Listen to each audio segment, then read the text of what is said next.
was hearing something similar to that. He was all like, fuck? I was all like, what the fuck? I thought it was. Welcome to the Wake Up Wednesday podcast, ladies and gentlemen, where we have uneven tables. Yeah, I mean, the table's all the way through with bar of soap.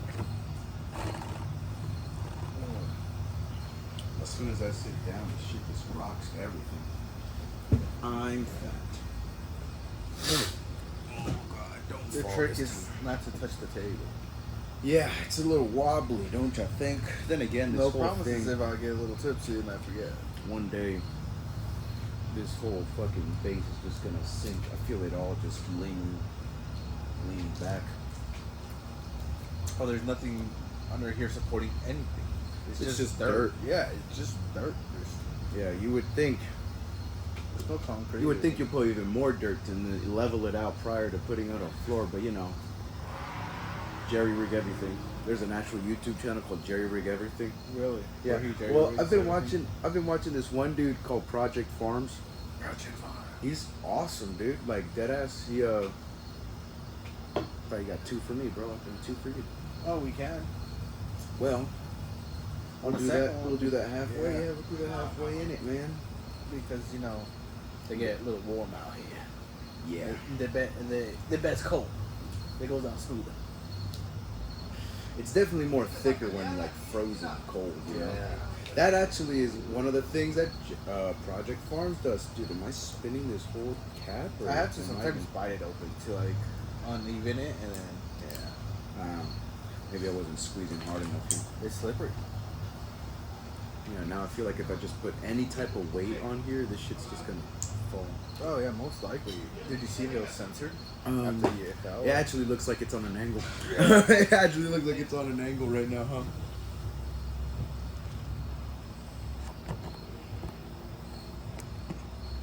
How's that? You're the cameraman. I don't know.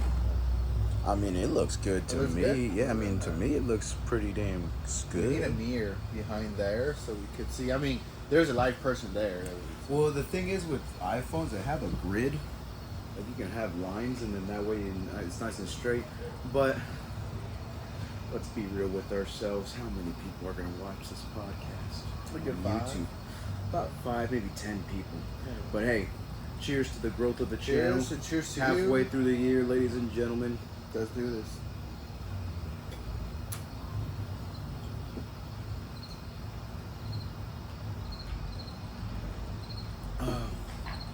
For some reason, that works really good. Fresco with whiskey.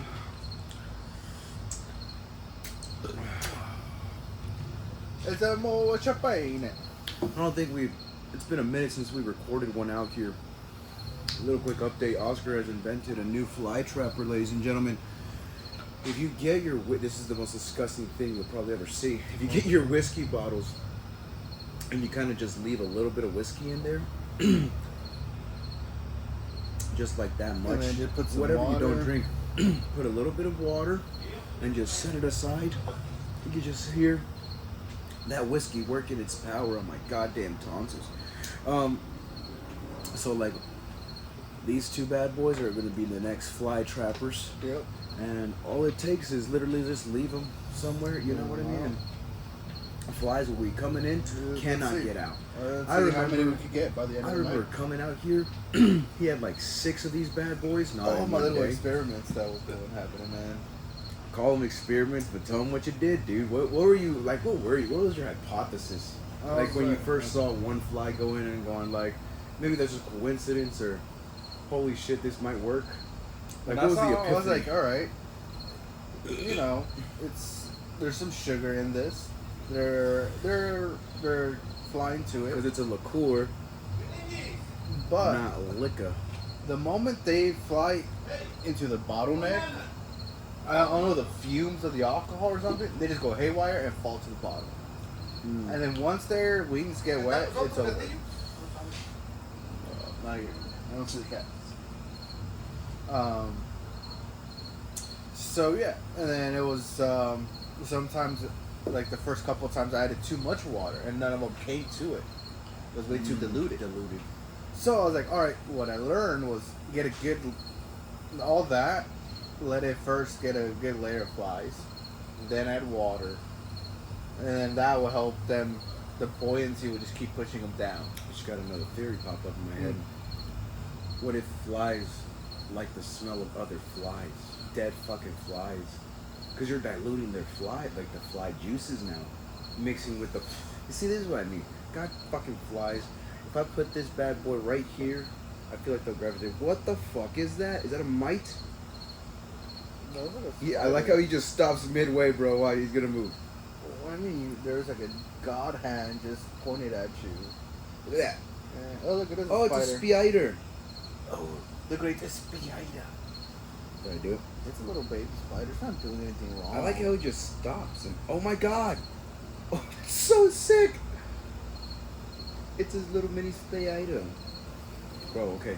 Fly versus spider. It's a baby spider. Oh, my theory's working. It's, you guys are seeing this live right now. This fly is curious. He smells he smells the sugars. Come on, curious cat. Oh, yeah, but speaking of curiosity, you know, I guess it never happened. You know, the friend that I met, Sienna, you guys will never know. No? You know, it's just, you know, I respect people's opinions and Right. what's going on nowadays with the whole woke move. She made some couple good points. I don't want to talk about it too much, you know, but she's a good egg, you know. Unfortunately, I feel like she canceled herself before. That's what the Nazi regime did. If you talk shit about them, they kill you. Or they like, no, you can't Are do you this. comparing the woke movement to communism? No, I think to Nazism. Yes. Yes. 100%. What do you mean? It's a small population taking control of all the rules. And if you don't fit by their standards or agree with what they say, you are the bad guy and we will destroy you. I pissed off a tranny yesterday. We went to Rain for karaoke. Fun time, by the way. Thank you for accompanying me. And it's a gay bar, but they have karaoke. I still have yet to expand my horizons. It's the only one I know karaoke. And so I'm pretty sure there's some good bars out there that do karaoke you know what? too. If you're that down, are we could straight. do a weekly karaoke night. I don't know where I can find them, And but I just mean, keep going random ones until we like, hey, fuck until we find one. yeah, just bar hop It- karaoke. Yeah, night. bar hop. This is a bar hop until we find a We karaoke found this place. on Google, and I'm gonna see how it is. For It could sure, be- the stop there is a dedicated karaoke. Oh yeah. Karaoke bar, and I think Yeah. it's on like Meridian or something like that. Yeah, which I was like, I'd rather go to the low key ones. Like Rain was pretty cool. And but there goes my opinions of, man, I feel like no matter how trash you are, people are still gonna clap for you. You know, Well, you're gonna get a standing ovation no matter you what. get a standing ovation no matter what. You feel like a rock star for a night. Definitely after you're on when everyone's not following along, he's killing it. But when we first went in there, this one girl was going in. Listen. That My was last a- track was as similar to hers. Oh my god, your Maybe third worse. track. Maybe worse. Third. Oh, it was a third track. Yeah, Because you the went fourth, forward. the last one was cool. Shoot to Thrill, and that one I feel like I killed because I mastered AC/DC's voice. In my opinion, it's just a little big raspiness. But no, so I pissed off this tranny in the bathroom, taking a piss or taking a shit, needed some toilet paper. They helped me out. They're nice people, right? I feel like gay people are just overly nice people. They're funny, but yeah, he helps me out, and I washed my hands, and they started talking about. So I kind of inputted myself in their conversation. I had a choice to just shut the fuck up and Yeah, just wash this my choice, hands and yeah. leave. But they But you chose not to. well, some guys are like, yeah, I got canceled on Instagram, and then the trannies are like, oh really? I got canceled on Twitter or something like that. And I'm all like, well, I got canceled on Snapchat. Fucking banned my account and everything, boys. And oh really? What for? I was like, I'm washing my hands. I'm all like, I don't want to say it, you know? Like, I don't want to offend. No, say it. With the demeaning face, like, it's a guy with long hair and a beard, you know? Oh, that weird motherfucker. Shit, did he come up to you too? No, Oh, no. shit, I okay. just remember being at the bar and I was like, This that's guy's looking at us. There's a beard guy Oh. with long hair around, man. Welcome to Rain, And where I- it's I had no inclusive, glasses, so my equal, and view of diverse. vision was from this table and back, you know? Table and back, I can't see very much. Your face is distorted. I'm not gonna lie, it looked like Oscar with the wig. Yeah. I was like, looks this guy's like pretty Oscar with the big. wig. Like, this guy looks like a Oompa Loompa in a way. I was like, all right. Yeah. Oh no. Yeah. I feel like beards make you look thicker than Yeah. you already are. And I in this day and age, I talked about this with Sienna. I feel like guys need to start shaving off the beard. Like shave off the beard. You know, rock it. I say, because I like to rock a beard myself, or I don't know if this will be considered a beard. I don't consider this a beard. A beard to me is a nice full one. Full. Well, I guess you could say that's a classification of a beard. A full beard. A full beard. Yeah, I feel like that's Everything a beard. I else- feel like that's a beard. This is a bro. Why don't It's a you just scruff. come? Yeah, it's a scruff. It's a scruff. It's a scruff. This is scruff. This is This just is scruff. I like bro. to have 5 o'clock shadows, so like I go in and shave, but not like shave with a razor. I like shave with the machine, Yeah. and I get that 5 o'clock shadow. So I like a little bit of a gradient on my face, but not like baby face, clean, like quick trip baby face. Cause I needed to shave like 3 times a week. This shit would like just start growing, and it doesn't grow as fast as yours. I never had like a full scruff beard. Full scruff. I tried, but there's like I'm a patchy motherfucker. You know, use some beard oil. I heard that like you use that for a second, but I before we did. touch on beard oil, this tranny. So I'm all like, I don't want to offend. No, it's not. I'm like, okay, we're here. Everyone's in the loving spirit. Let me just say, well, I posted all my opinions about the Olympics, and all of a sudden, I get canceled. But I'm very, like, what's your opinions on the Olympics? And all he said was like already pissed off, like already a face of like, oh okay, and then leaves. And we're like, what happened to the love? Yeah. What happened to this whole? We'll accept everyone, and no, we accept everyone that aligns with us. Kind of like the house moms in the fucking community of like the HOA. We agree with everyone as long as they agree with us. Right? Yeah, that's what Wow, it is. you're really gonna get far. About how diverse, how DEI of you, diverse, equality, and inclusion. Discluded me, wasn't diverse, and didn't treat me as your equal. Couldn't have a conversation. And I feel like that's where Sienna kind of, had that sense of like, man, because she texted just like, I'm afraid that the gay community is gonna come after this podcast, and I don't want to get canceled again. And like here on this podcast, at least, dude, I think we've been canceled like what 100 times, dude. Yeah. Out of 2 seasons, 100 episodes later, I'm pretty sure I've gotten canceled. Really, Yeah, 100 episodes. we're on 57 officially now. I had to take that last one off, so that was 57. But now this is episode 57. So season 2, 57.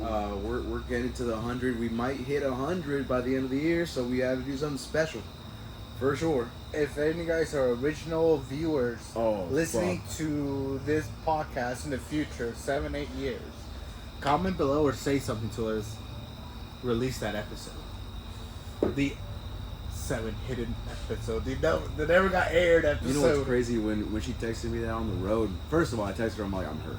I'm not gonna lie, I'm kind of hurt. Because now I gotta stand back on a little bit of my standards of, I was proud that I've never taken at least one episode down. I'm pretty sure I took it down at least 1 or 2 where I was incoherent and just rambling on with myself. And I said, yeah, let's not do that. Let's delete that one real quick. But so far, I haven't had anyone come up and saying, I feel like, especially, I feel like other people are gonna judge and other people are gonna cancel me, so take it down.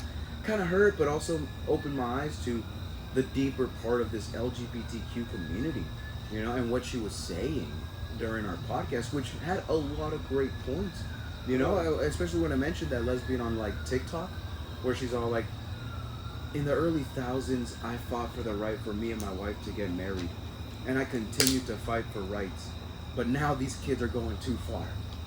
And I feel like that was a great example right there. She kind of like proved my point. Is like, yeah, like you're already thinking someone's gonna cancel you, so you cancel yourself. How old was she? Like 38, 40? No, oh no!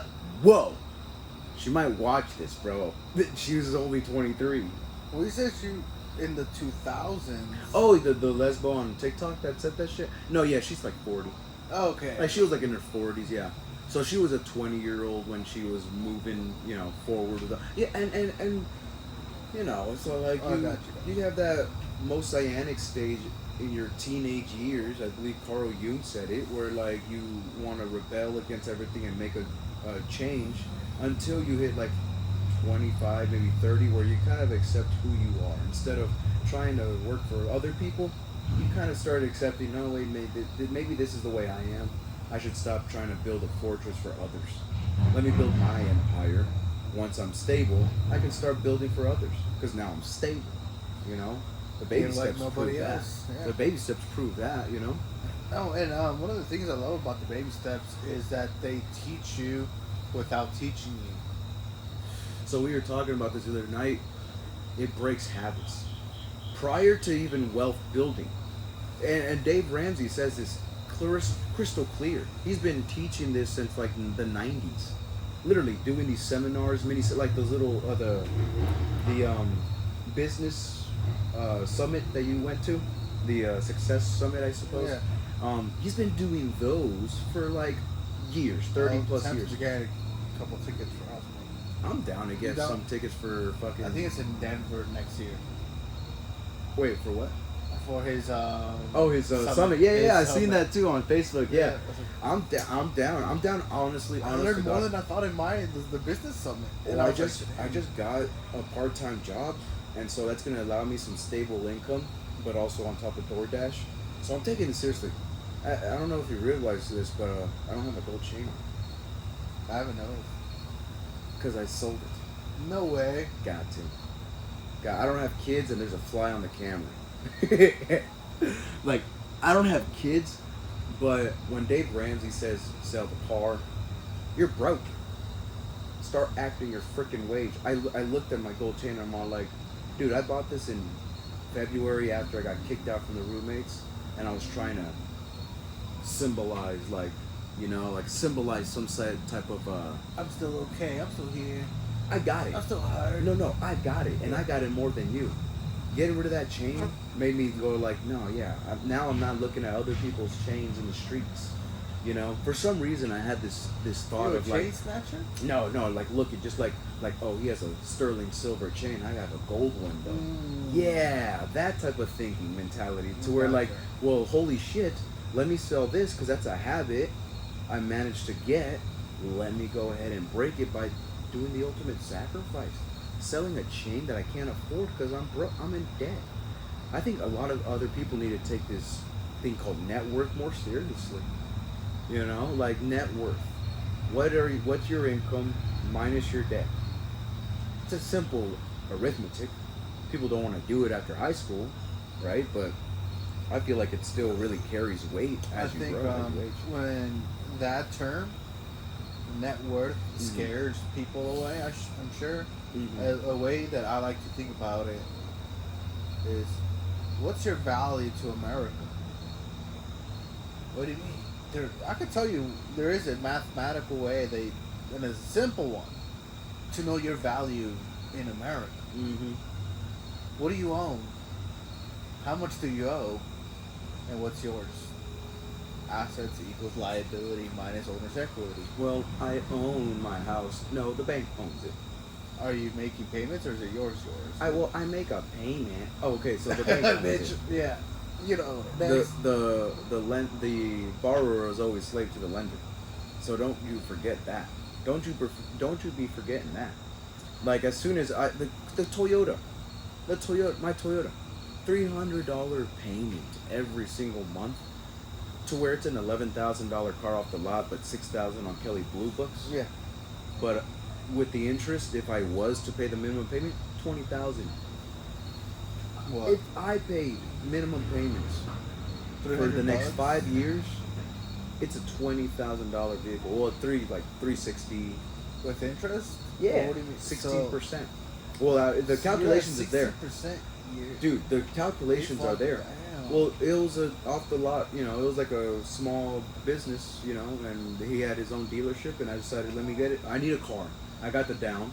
Let me get it. I got it. But that was even prior to listening to Dave Ramsey, and then me getting like fancy shoes from Ross, this gold chain, all this stuff. And then listening more to Dave Ramsey, I'm all like, I gotta act my freaking wage. I'm a fucking DoorDash delivery driver. Let me get a part-time job, you know. And and he always advocates that your 20s is the perfect time to see your limits. You see, to know your limits. How hard can you work? How often can you work?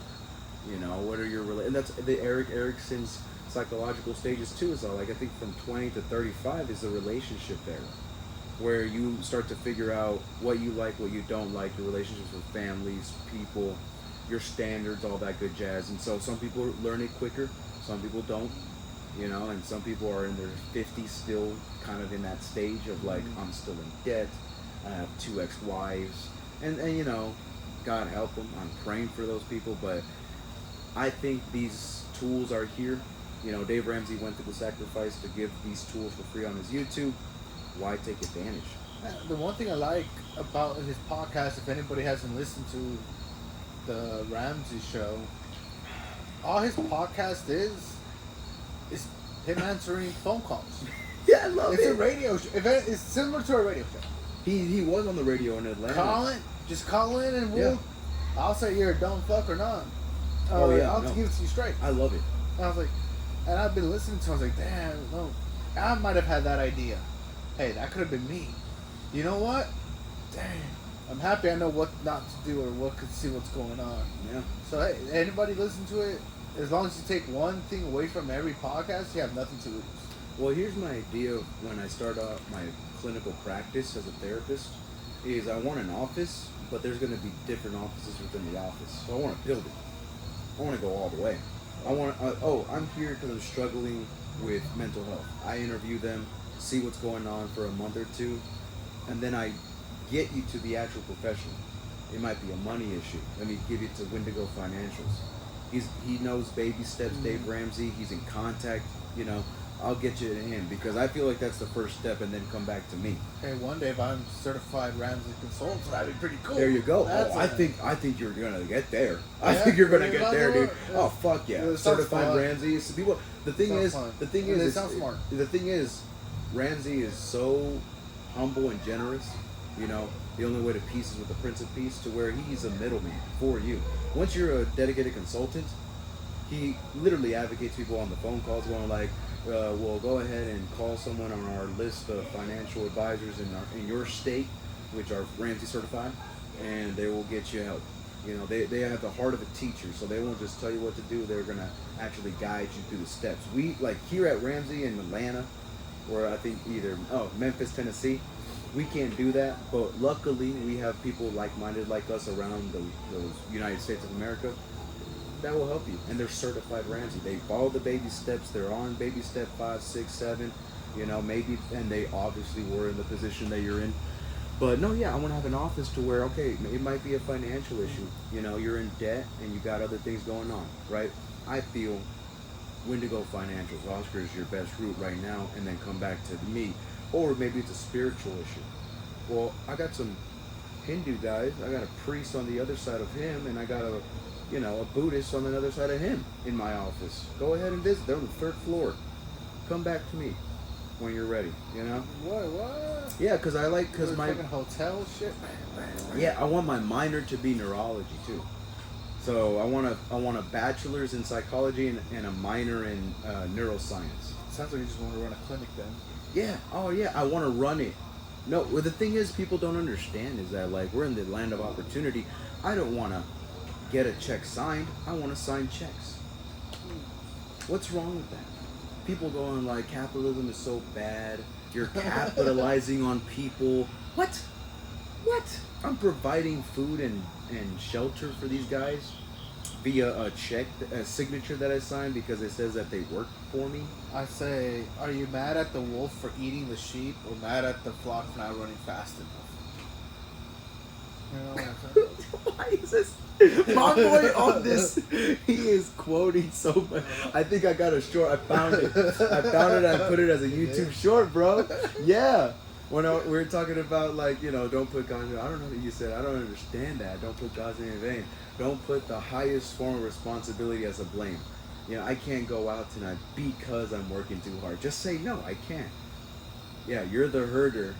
and no scapegoats allowed. No scapegoats. That was like, that was the quote, bro. And once I saw that, it still gives me chills because it makes sense. You're the herder.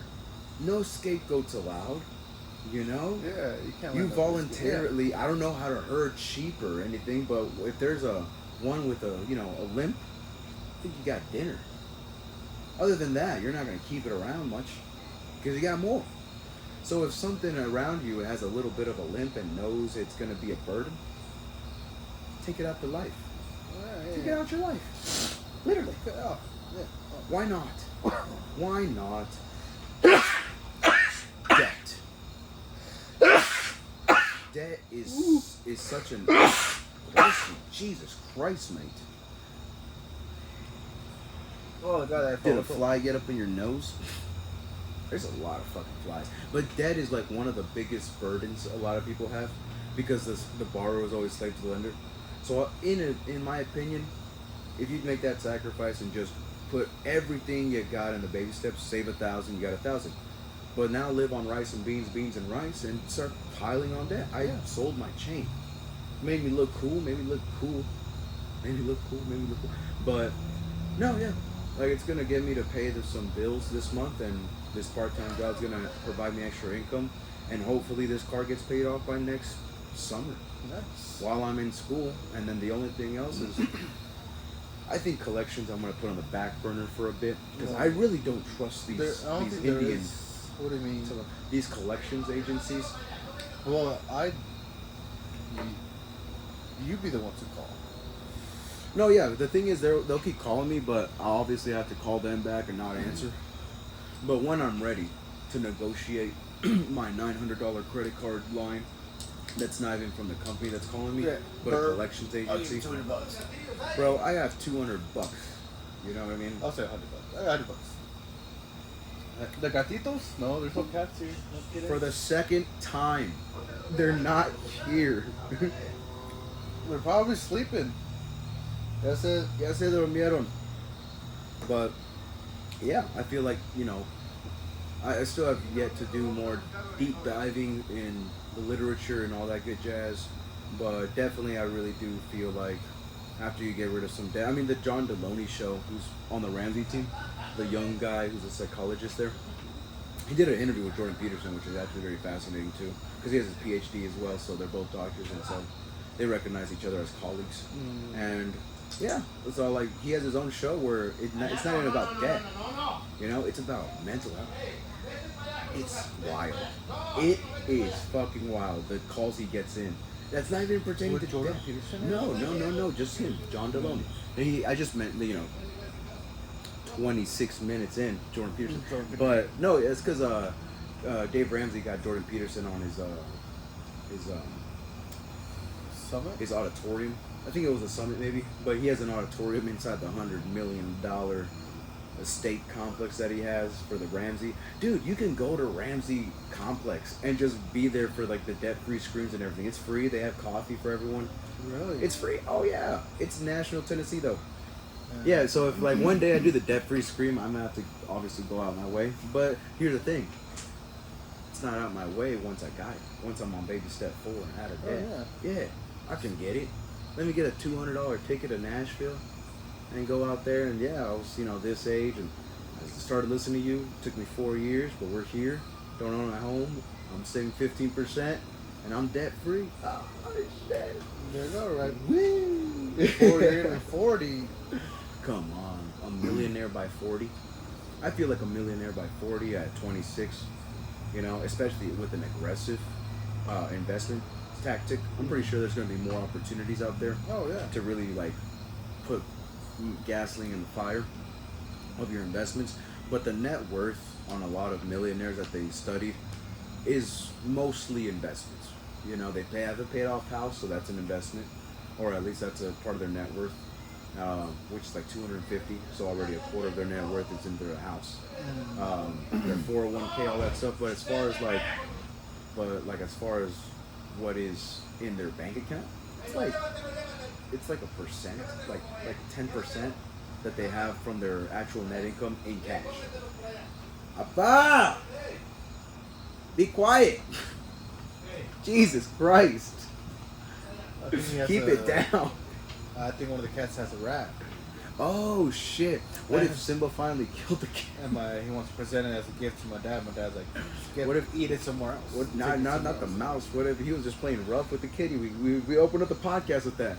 He was just like beating up the kitty. The poor little thing was Yeah, like, toughen no, up. no. And my dad was curious. He's all like, huh. I'm trying to see if either they're playing rough or he's serious. Or he's serious. Or this What? little nigga's serious. Is he fighting for his life right now, or is he just fucking around? Yeah, I've never heard a little kitten play like that.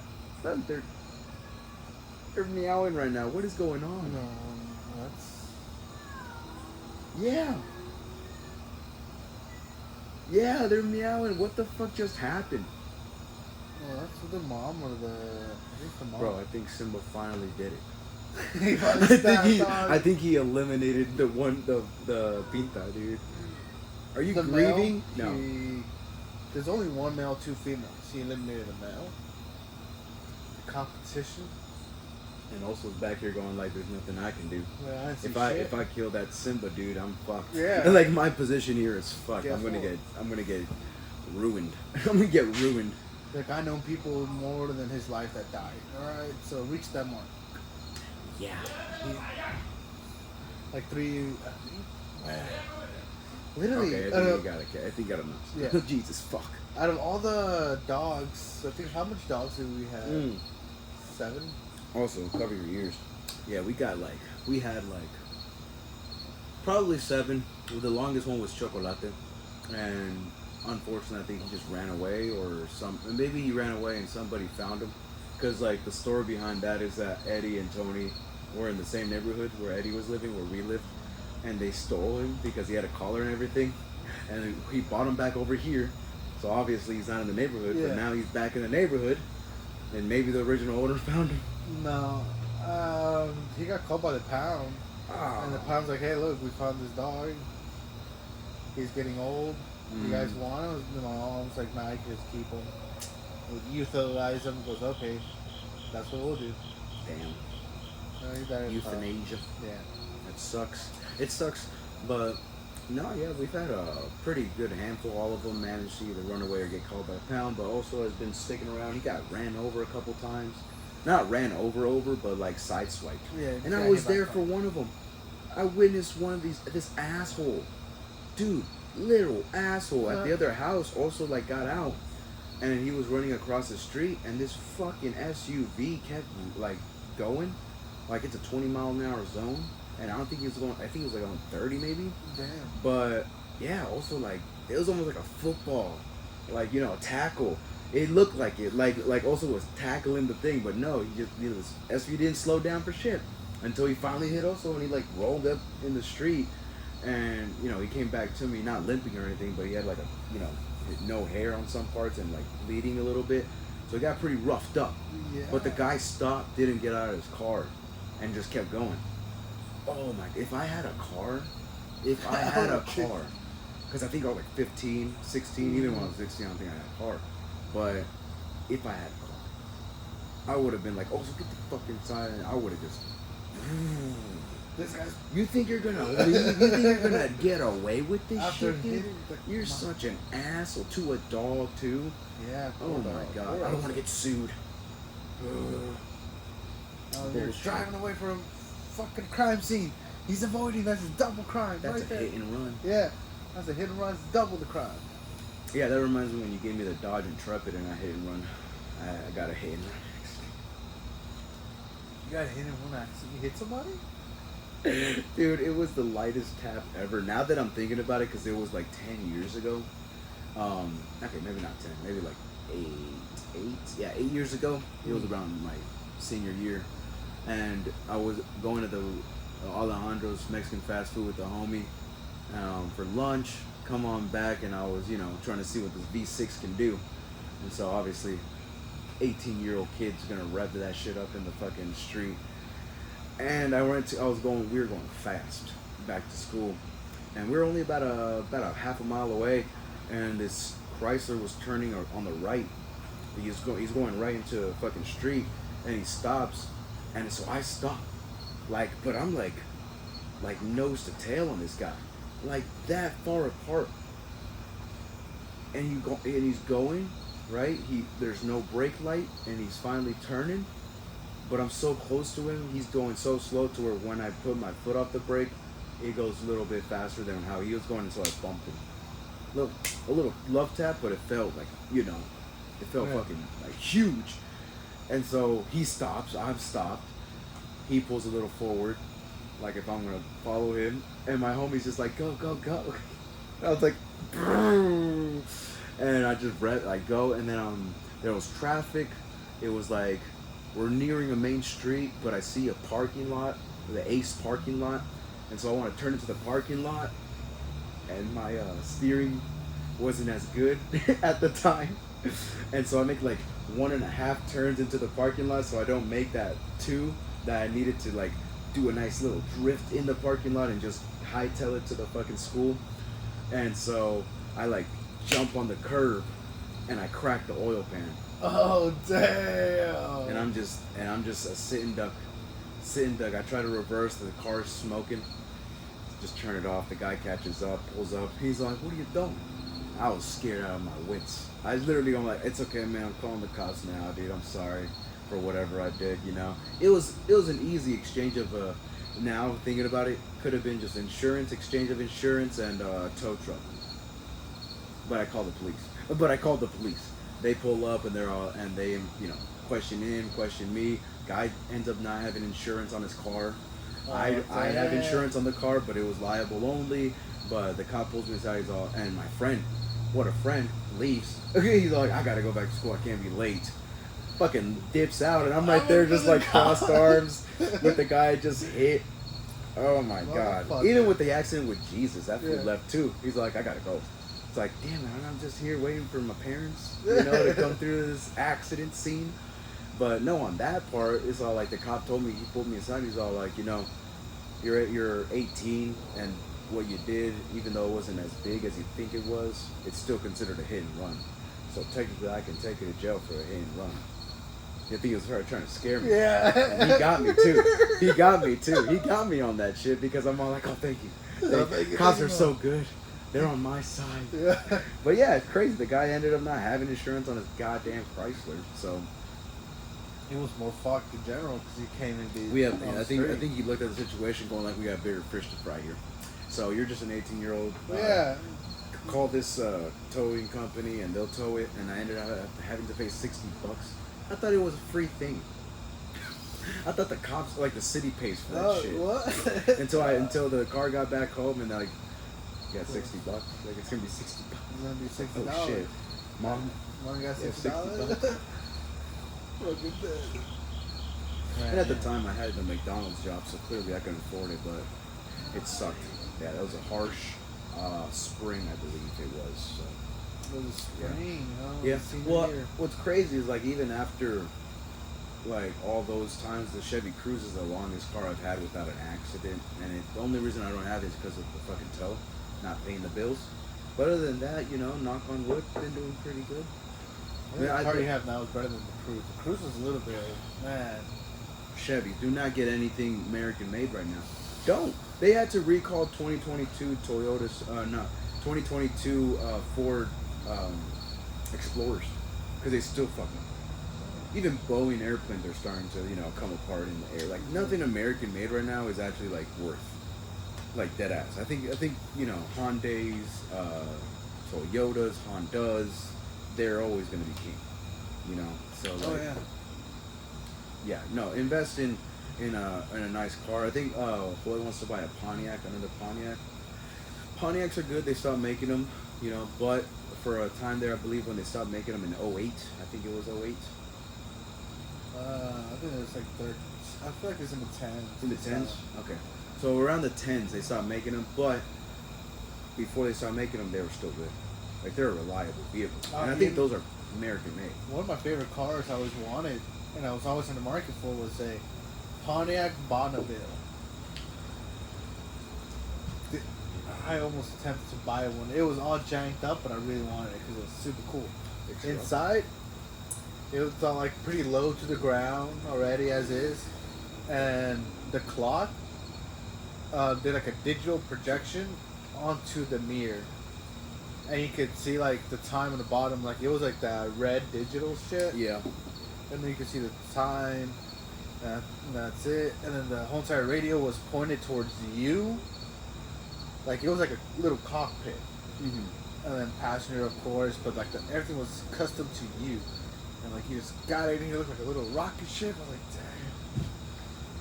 damn. Is that what you wanted to do with this Pontiac? Because remember you bought the flip switches and like a touchscreen radio and. I want to make it pretty badass. Yeah. Oh no. The thing is, I want to do that with the Toyota. Like after I'm done paying it off and everything, first and foremost, I'm gonna paint it. I'm gonna because my buddy in his shop, he does detailing too, and so I'm gonna see how much he'll do for a good matte green paint job. Fuck yeah, dude. Matte green. I've always wanted even my Need for Speed Los Angeles custom build cars. You know, on the PS2. Oh yeah. Yeah. Never liked lowered vehicles at all. I want that shit actually lifted. Oh yeah. I want it lifted. I want some rims on that shit, bro. Nice 22. Actually, 24s. Was the Pontiac from the Intrepid was on some 22s. Really? Yeah, I remember there was. They were big wheels. Yeah, now that you mentioned, they were big It had fucking some wheels. subs in the back too. How much did you get that thing for? It was really good. 1,200 or something like that. Jesus, man. I know back it was in less those than days. 1,500. Yeah, back in those days, and we can say those days So, now. yeah, That's crazy how we can even say those Yeah, days. like $150,000 vehicle for less than for less than 2,000 for sure. I mean, luckily, I want to try to see about getting like a Honda or like a Toyota for like 800. That's like a fixer-upper. Maybe it doesn't run or this and that. But now since I know my buddy, if I blow $800 on that, just take it to him, and we come up with a deal where like I'll pay for the parts, but the labor's gonna wait until I sell it. And everyone's looking for a nice fuel-efficient car. I feel like it's gonna be sell like hotcakes, to where he's gonna get his money in like a month. And I feel like he'd probably wait a month. What do you mean? Well, if I buy the vehicle, and then I gotta put money in the parts, and he agrees to wait for the labor, then charge me whatever you want on the labor. So like 800 plus maybe like if God forbid it needs a transmission or like a new engine or something like that, but like minor tidbits of things that are like $200-300, upwards of $1,000 more dollars in investment, 1,800 little bucks in, sell it for $3K, $4K cash. I'll pay him $1,000 for his labor. So this will take years? Or? No, a month. It's because he fixes cars like on top of things. Like he has a pretty open schedule. Yeah. But if he knows, and this is just what I think, right? I don't know the guy too well to where he will even agree with this. But if he puts in the work and we put that thing on the market right afterwards, I feel like it's gonna sell like in a month, max in a month. I put that on like Derby Marketplace, Park City Marketplace, Hutchinson Marketplace, Wichita Marketplace. Everyone's looking for a fuel efficient car. Don't want to spend that much money on it. Doesn't have too much miles, all that good jazz. And she's working really good, And as is, we got the title in hand. $4,000 out of an $1,800 investment. There's $2,200 left. I pay him $1,000. I make $1,200. Add that to the $1,800 that I just got back. We buy another car. Keep on doing it. And the circle goes around. I don't know, man. You gotta find a person to agree to that first. Yeah, well, that's luckily I know my buddy that would hopefully, if I talk to him about it, he'll hopefully, pull some strings aside and everything like that, because it's just the labor that he's waiting on. But if it takes more than a month, I think we'll have an agreement to where it'll have me enough time in a month to stack up some more cash to where if I do need be pay the labor, I'll pay him the labor, and if it sells in 2 or 3, it sells in 2 or 3. But I definitely don't want a car sitting there, so I don't want to fix up a Ford, don't want to fix up a Chevy. Yeah. No matter how good it looks, no. I think people are opening their eyes on fuel efficiency rather than looks. And I think that's what Dave Ramsey said, is that welcome to the podcast, welcome to the Dave Ramsey show, where the paid off house is now the luxury item instead of the Beamer. Yeah. Who the fuck owns a Beamer? They own a Beamer, they're leasing it. You don't buy a Beamer off the lot. If you do, you got it. It's not. It's a scratch. It's like a little mini scratch on your net worth. But other than that, I mean, if you're leasing a or like paying on a Beamer, fucking Christ. Luckily, like my homegirl, Brianna, she wanted a Corvette. Single girl, works at Taco Bell, making $15 an hour. Listen. I'm over here talking to her, going like, I know you want a vet. I know you, and I know you can find one for $7K, and I know you got the $7K, but listen, you just got the vet, right? You blew all your money on it, right? The vet in 2 weeks needs something, which is more expensive than if a Toyota needs something done on it. Yeah. So just know, I'm not discouraging you. Get your dreams, reach for the stars. But I'm telling you, what you need to hear, not what you want to hear. There's gonna come a time where Eric, you're so negative. You always saying it's gonna rain. No, because I'm positive it's gonna rain. And so, know that you're gonna have some maintenance coming up. You're gonna have a little bit of raindrops here and there. So know that it's better to spend your $4,000 out of $7,000 on a car, and then now you have $3,000 in case anything needs, fixing on the car. And so she ended up getting a Hyundai. Nice decision. I think your mom kind of convinced her. Yeah, going to a lot and going like, well, look at this Hyundai. And so she was excited though. She got a nice car now. She can go to and from work and all the way to the esports hub. So she's on her way, a more righteous path, if you will. But she definitely had to sacrifice the feeling of a Corvette, of a fucking vet, for a Hyundai. But she still has the dreams of reach for the stars. She still wants a vet. Hey, one day I'm gonna get a Cadillac. One day, dude. One day I'm gonna get a Corvette Stingray. My two best cars that I want, my dream cars, are a Mustang, any Mustang. Even though everyone says that they handle terrible, what am I gonna do? Like fucking drive that thing 100 miles an hour down the street, maybe on a 2 a.m. night. Gonna race with other than that, all I want to do is kind of just be at a stop sign and the fucking engine to go, so and then when you pass me on your V, it's like when you pass me with your little V6, I'm gonna cruise it, because one who knows how to wield a sword keeps it sheathed. Yeah. I want a V10 just to have a V10. And not even use V6 mode on it. I don't think there's a V10. There's all the way to V12s. They're called supercars. Oh, They're yeah, called V12s. not a Mustang or a Corvette. Like, I'm pretty sure there's a Vet V10, but no, like a Maserati V10 or like a fucking You're right. Porsche, decked out with something. Yeah, but that's where like the Toyota, I want a stock car. That shit. I want to put a V8 engine in that hole. A V8 engine. Yeah, I want to replace the engine with a fucking like a Charger or a Challenger engine. Talking about that, there was I remember the Chevy Lumina I had. A golden car I had for like 6 months. I remember Romero was even saying, "Hey, you gotta be careful with this car." Oh shit! I was like, "Why is that?" He goes, "When they made this car, they put a truck engine in this car, so the power behind it, power." I felt the power, bro. Like, what? Because it did a good run start. It was a good charge back, and it was like, damn. I remember the acceleration. Like as soon as you hit the pedal, it went.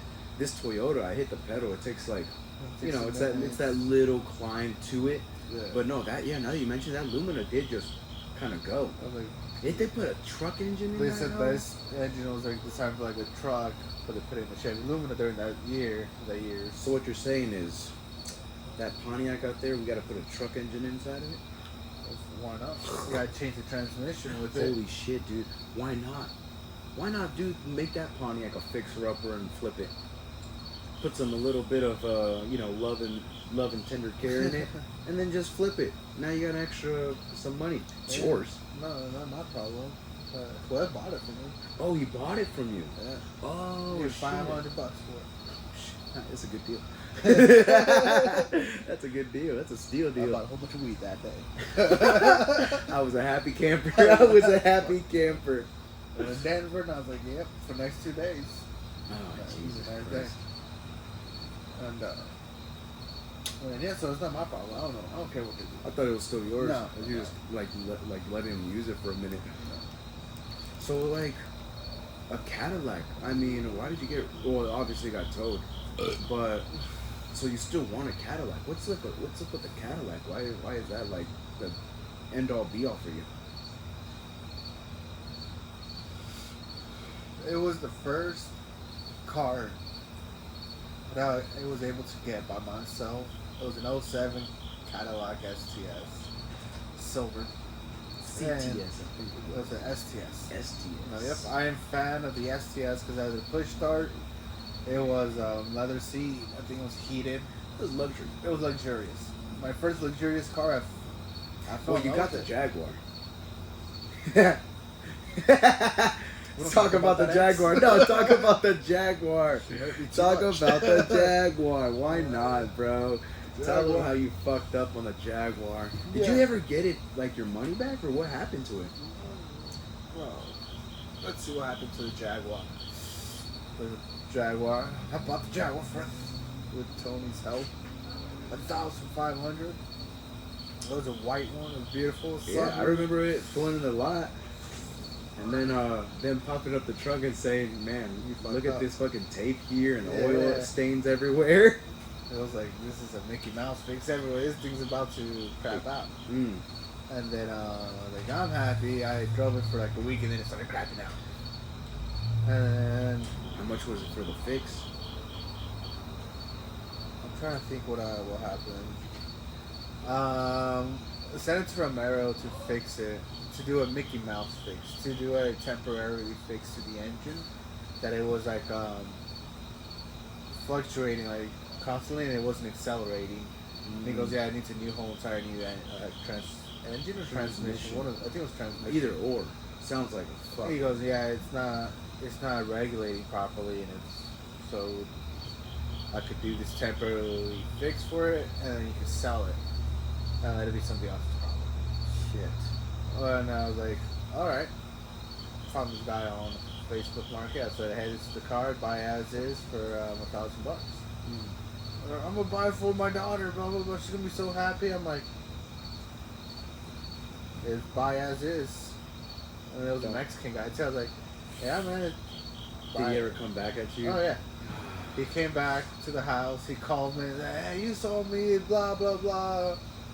You know what? I took to the mechanic. They told me it's gonna be another $900 to get that fixed, and all this stuff. And I was like, yeah, man. Well, lots of problems with that car. That's why I sold it. I go, it's some bullshit. Blah blah blah. All in Spanish, and I was like, all right. I'm sorry, but Yeah, because in my conscience, you already sold the deal. It's already done. Mm. And he goes, I'm just gonna drop off the car in your front door, in your front step. I'm just gonna leave it there and let it be your problem. I'm like, do you? Okay, cool. I just got my car back for $1,000. I sold the car and it came back to me. That's kind of. Did it come back? I can't remember if it came back. I don't think so. I don't remember I it can't coming back. remember. I don't think it did. And yeah, that's the end of that Jaguar. It taught me she might look like a 10. But she She opened was her mouth. driven. Something, but she opened her mouth. But yeah, it's just not, a 10 is not always a 10. Yeah, no, 10s are 10s until they open their mouth. Until you meet that perfect 10, I guess. I feel like the woman of my dream or my car of my dreams is out there is How like deep a are we 7, into this podcast? 7 or 8. We're almost into an hour. Okay. Another shot at the hour mark, or Let me go get them real quick. Yeah. Oh, shit, nice. Keep them entertained. Hopefully the Alright. shit don't fall. Hopefully, no. There's some kittens around. They're active at night. Very beautiful creatures. Can't go wrong with them. If you have not seen kittens grow up, it's a lovey-dovey shit. They just play around constantly and cause trouble. But outside cats or kittens, I think they have a better experience of life. I have 2 indoor cats myself, and I'm sure they long to be outside. Oh, I gotta take a piss. Nice. And yeah, man, kittens all the way. They're They were one of the cutest things I've ever did see. A 1 week old kitten. It's cute as fuck. They have like these giant eyes, too big for their head. And now they're slowly growing into it. And yeah, man, shit. Things are so crazy when you have a farmer life. Cause I am Farmer Joe. No, just some chickens. I wish I could raise some goat. I think some goat would be cool. I always want to try some goat milk. People always rave about goat milk. What the fuck? Alright, fuck it. Let's find out what the fuck is the crave about goat milk. Raise a cow or a goat. Would you raise a cow? And would I raise a cow? Cows are high maintenance, I think. Not I think they are. Yeah, rather raise a goat. What the fuck? And have goat milk. Nah, I'd rather get a cow. Have you had goat milk? I had goat meat. It's too gamey. But have you had goat milk? No. Me neither. I always wanted to try some goat milk. Yeah, we'll go to the Amish people and try some goat milk, bro. They always sell goat milk there. Really? Yeah. Oh, no, yeah. Yeah, they have goats out in Kansas, some parts of Kansas for sure, and I'm sure they make goat cheese. Oh my God, the farmers market, that's always like every Saturday or like Sunday. Oh yeah. Downtown, I think it's every Saturday. In Old Town, the Old Town farmers market. I'm pretty sure you can find a stand there that sells goat milk, for sure. What I wanted to do is make flavored lard. Flavored lard, like seasoned lard, or Seasoned lard. Yeah. So like, I love the chili oil from Master Wok. Yeah, that chili. It's so flavored. I hate the little peppers, but the oil itself has so much flavor. And so I looked up online how to make it, or I stumbled across a video of how the Chinese season their oil. And so they have these chilies. They have like different herbs and spices, garlic, obviously. They heat up the oil, and then they put all the shit in it, but then they straighten out the other shit, and now you have your oil. Why can't I do that with lard? Why can't I make a Szechuan lard? So you want to oil and No, lard. No, lard is the oil, and you will put all the seasoning inside the lard, and then remove the flakes or whatever. How would you? Is it possible? Yeah. We gotta find out, right? And I'm pretty sure there's YouTube videos out there on how to season lard. But I feel like if the lard, because I've been frying chicken ribs on a carnivore diet, and so all I use is lard, and so it always solidifies back to its natural state, just solid, until it's warmed up. So I'm thinking if I go ahead and season this thing up with, herbs and chilies and all that good jazz and make it a good solid flavor, because lard really doesn't have too much of a robust flavor.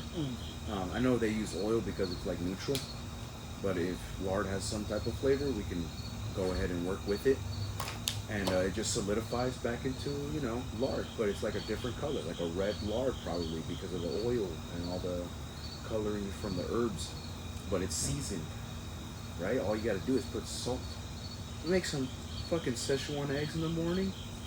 You don't gotta put garlic powder or like chili, all that. No. Just a scoop of lard. There's a scoop of the kind of butter. Yeah. Oh, you're saying I already have experience? I could do this. I could do this. Can of lard? Can of lard? What? You're wild, bro. Yes, you're getting wild with me, bro. Dude. Because it's not just a plan, the seasoning plan. All you have to do is bake it, get it nice and posted. What's crazy is when I made cannabis, I don't know if it was just the salted butter that I bought, but I feel like cannabis kind of added salt to it. It was always very salty when I tasted it, like even saltier than regular salted butter. I don't know. Added like a nice, how would you say, umami taste to it. I can't say I have a good definition for cannabis food. I remember making my first can of butter, and I moved in with David, the homie David, and making that shit, just taking the whole day off, taking just a half ounce of weed, getting the CBD Delta A. Yeah. But you know, getting a pot and doing that thing so low because it had a gas burner, and so I was able to control, see how high the flame was. And so just on the low heat, and literally the whole day I just got high, watching podcasts, and just every like 30 minutes I go and just stir it, go and stir it. So much so that 8 hours later, that butter looked neon green. I think that was the first time I've ever done it, and it was the most powerfulest one. How were you? Baked, like cooked, like Neon green. I think, dude, like it was green. A half only, you said? It was only a half, but I feel like because it was so low, and I, mixed it here and there, and also stretched it out for 8 hours. Right. It got almost every bit of things it can get from that sack alone. And it was crazy how green it was. Greener than any other can of butter that I made. But that's because the can of butter that I made afterwards, I was always on a time crunch, and so I had a set time of like 4 hours. Right. And but no, yeah, if I had the right measures again, and I feel like that's why I want a gas burner in my house whenever I do have one, because you can control the heat instead of like the electrical ones. They're cool, but I feel like fire is always going to be king when cooking. Yeah. So you get to control a lot of temp with it. But yeah, one day again, I'll make some can of butter. And last one I made was over at the other house with the roommates for January 1st. Oh, nice. I got a picture of it. I made myself a cookie sundae, a can of cookie sundae. I baked some cookies with it, and I got a scoop of vanilla ice cream. The best. It's like the best treat a man can have. Getting baked on a New Year's Day. Oh, I said June 1st. No, January. It was New Year's. Yeah. Cheers. Cheers to the people. Cheers. Yeah, everybody. Cheers to the podcast. Get your alcohol ready. Serve it up to the people. Up to Remember, you. we play a game here.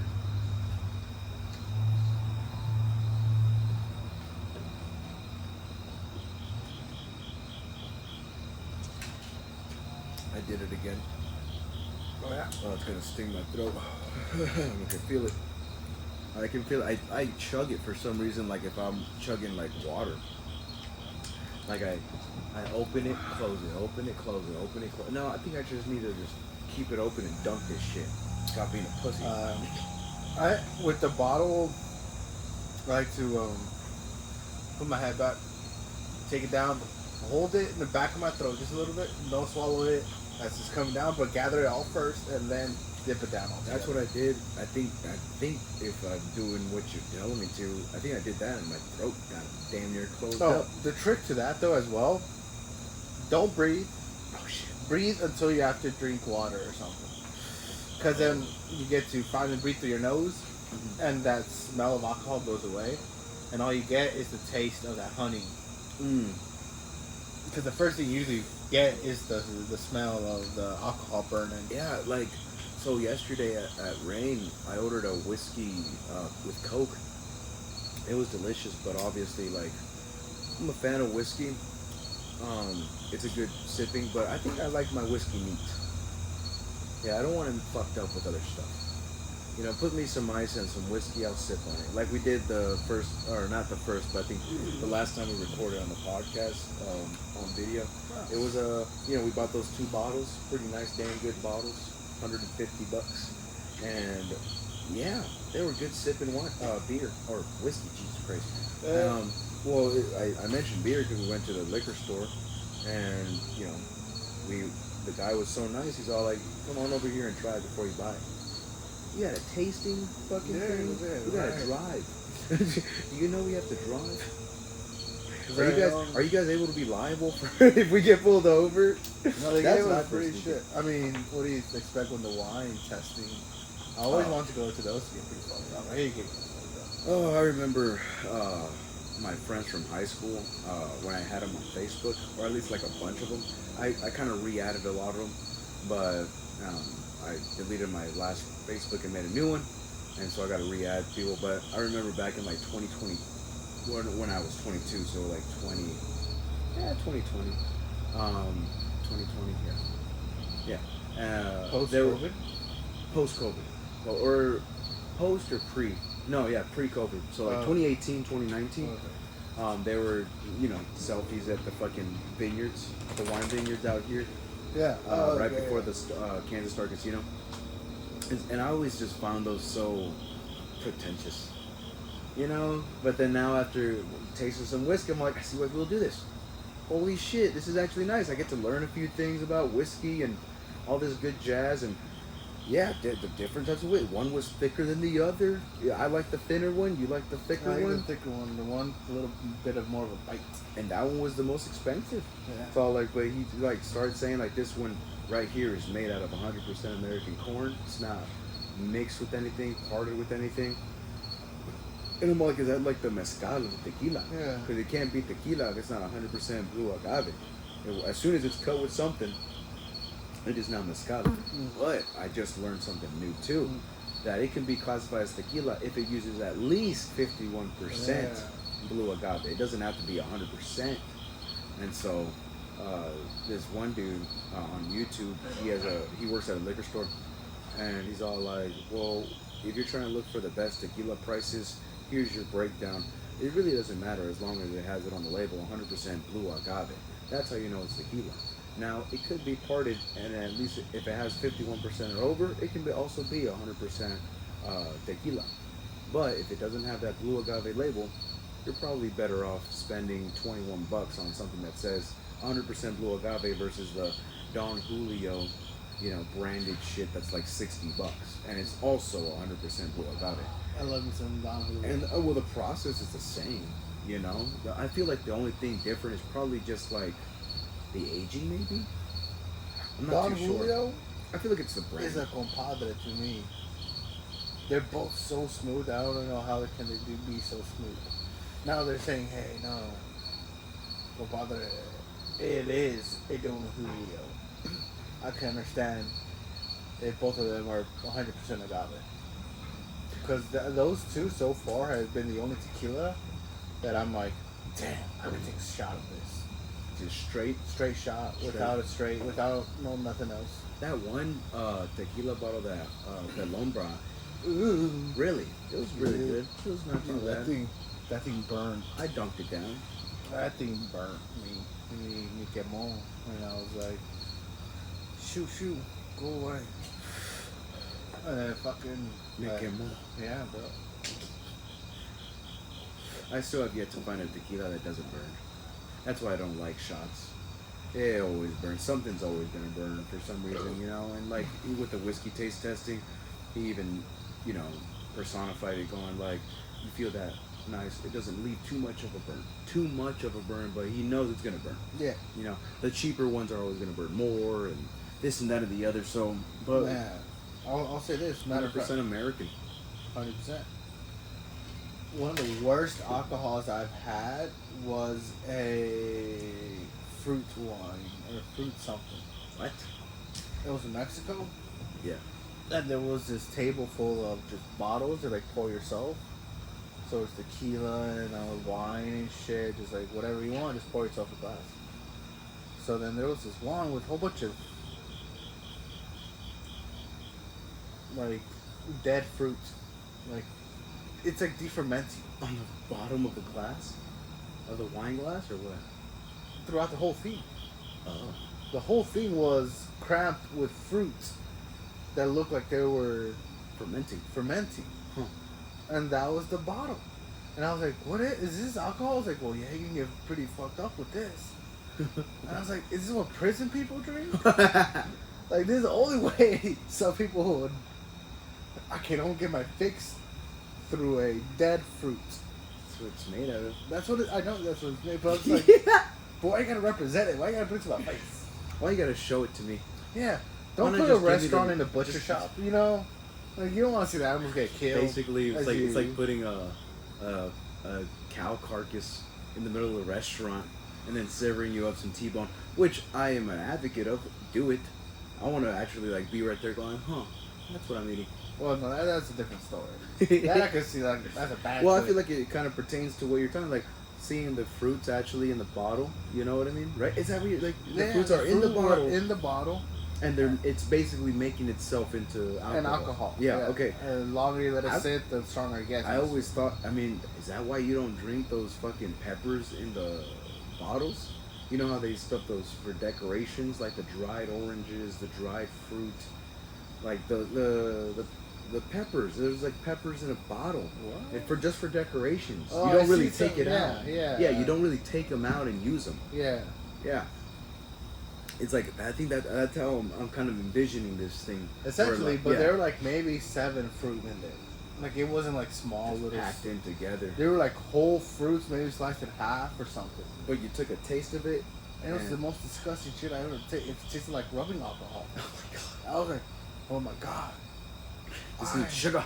This is it needs something. This needs something. It needs something, but straight definitely. taken to my soul. Where's the fucking dinner after you assaulted me? There was nothing. It was like go raw without fucking warning. Yeah, like I knew it was gonna come, but fuck it.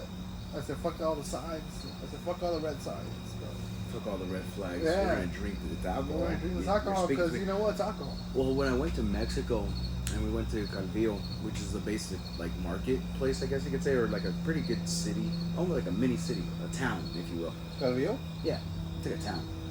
It's a town. It's a town. Because Aguascalientes is a city. Yeah. Yeah. Aguascalientes is the closest main city.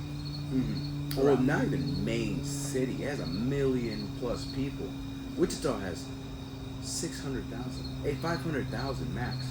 And Calvillo probably, I think, 200. It's damn near Newton. I would say it's a little bit bigger than Newton because I see more people roaming around. There has to be cities around Aguascalientes that have like 500,000 as compared to Wichita. Because 1 million people? I'm living around a city that's 500,000 and I think it's big.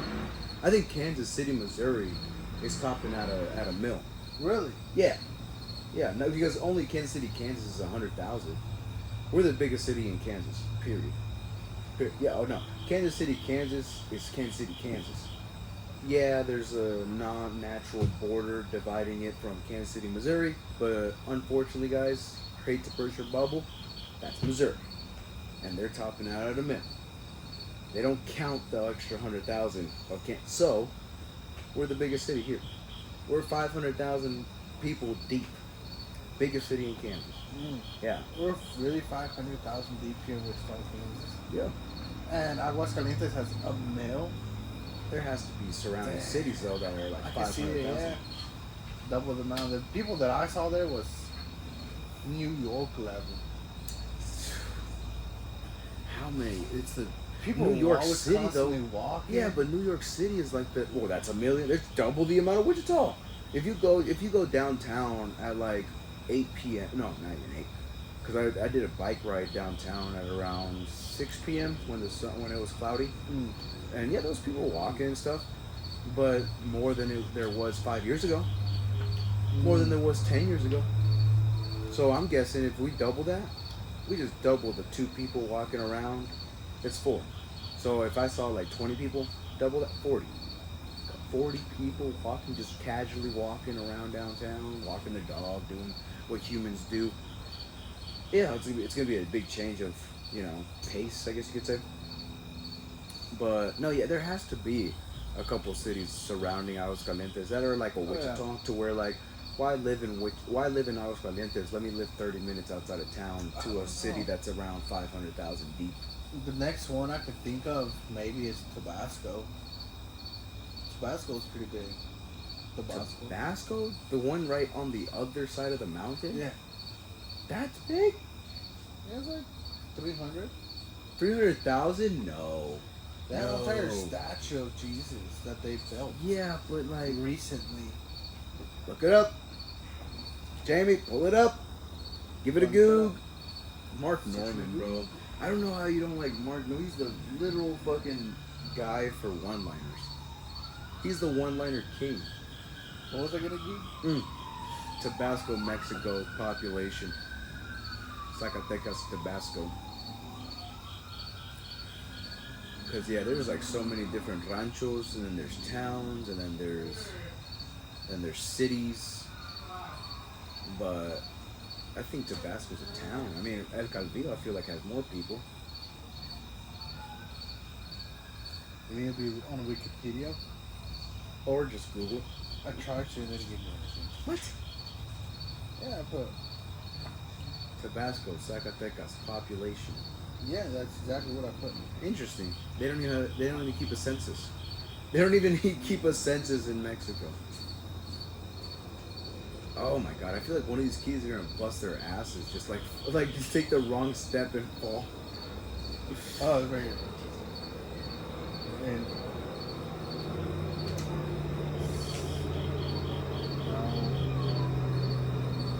it just says the population of Zacatecas in general is 393,000 people. Just Zacatecas? Yeah. The whole state. Yeah. In 1950, the population of Zacatecas was 30,000.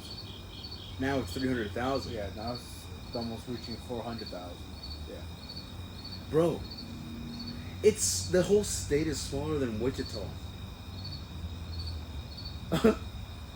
So you're telling me Tabasco is probably the biggest one you've seen? I think Jalpa, if anything. That's pretty big. Hey, Dad! No, he... Ama!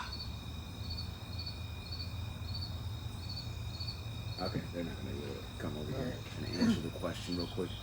Around Aguascalientes, right? Yeah. There's a couple of cities around there. I don't know the population. I'm just Google mapping it. Mm-hmm. There's a city called Leon that's pretty closer than the Calvillo. Leon, Aguascalientes. I think the main city, Aguascalientes, is Aguascalientes, right? Yeah. Yeah. Because the difference between Zacatecas and Aguascalientes. Well, duh. Because One city has double the populations of the state. So there's more people living in Aguascalientes than there is the whole state of Zacatecas. And that's, because Calvillo, I think, is in Zacatecas. But also, I think like Zacatecas is like a desert almost, right? Yeah, it's like a vegetated desert. Oh, yeah, it's all mountain too, yeah. Shit. Yeah. So it's like, it got specific lands, and they're all made of mostly towns, small towns. I think what this new female president needs to do is put populations like the United States on the signs. Welcome to Oklahoma City, population. Welcome to Kansas, population. Sure.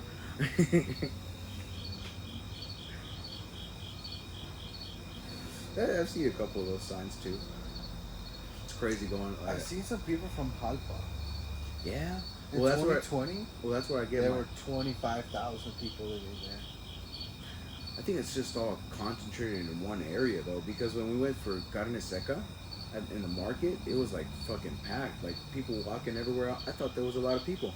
Way more people walking around than, Wichita, but also everyone has a car here, like a fucking bike or some sort of mode of transportation. Right. So yeah. No, yeah. I guess it's just a big culture shock. People are walking around like that guy I met yesterday at Rain, who was Italian, drunk as fuck though. I like drunk as fuck too. I can't believe Tabasco in 2020 I only had 8,000 people. That's fucked. I thought it was in 20s or 30s. Well, you have to remember, right? The culture shock. So, if La Luz only has upwards of hundreds, 100, maybe 50. 50 living. Maybe 50. We can 12 constant residents. I think at 8 p.m. you can count every single person there in the cancha. Having a good time. 50 people max.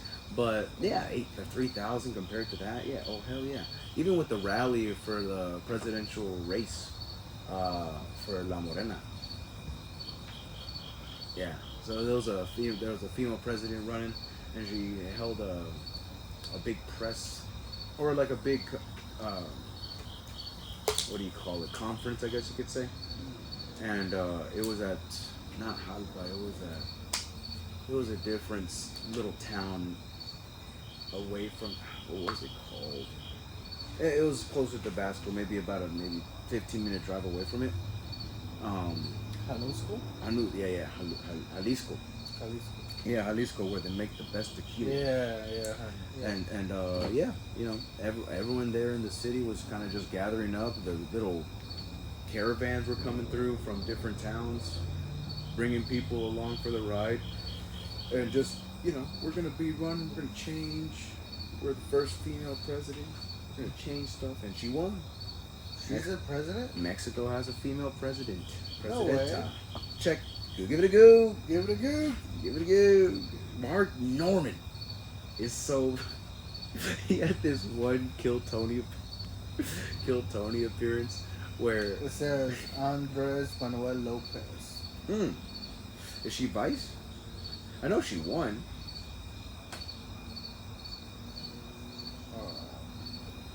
Maybe I'm high. Maybe president of a factory. Or a state. Maybe it was a state. Maybe it was a state governor or something. Mexico elects its first female president. Oh, maybe she hasn't just been elected into Congress just yet, or into office. There it is. Yeah. There it is. I was correct. Let's see. But no, yeah. But when did she get elected? She's 61. What the fuck?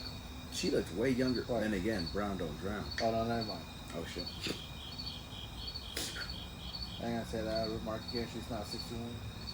I just read that. That was the first number I read. I don't want to say it was a controversial race, but I heard some of the candidates died. Missing. Hey, whatever helps her campaign. Woo! When the cartel runs Mexico. Doesn't tell me when does she get. Maybe October. Oh, she takes office October 1st.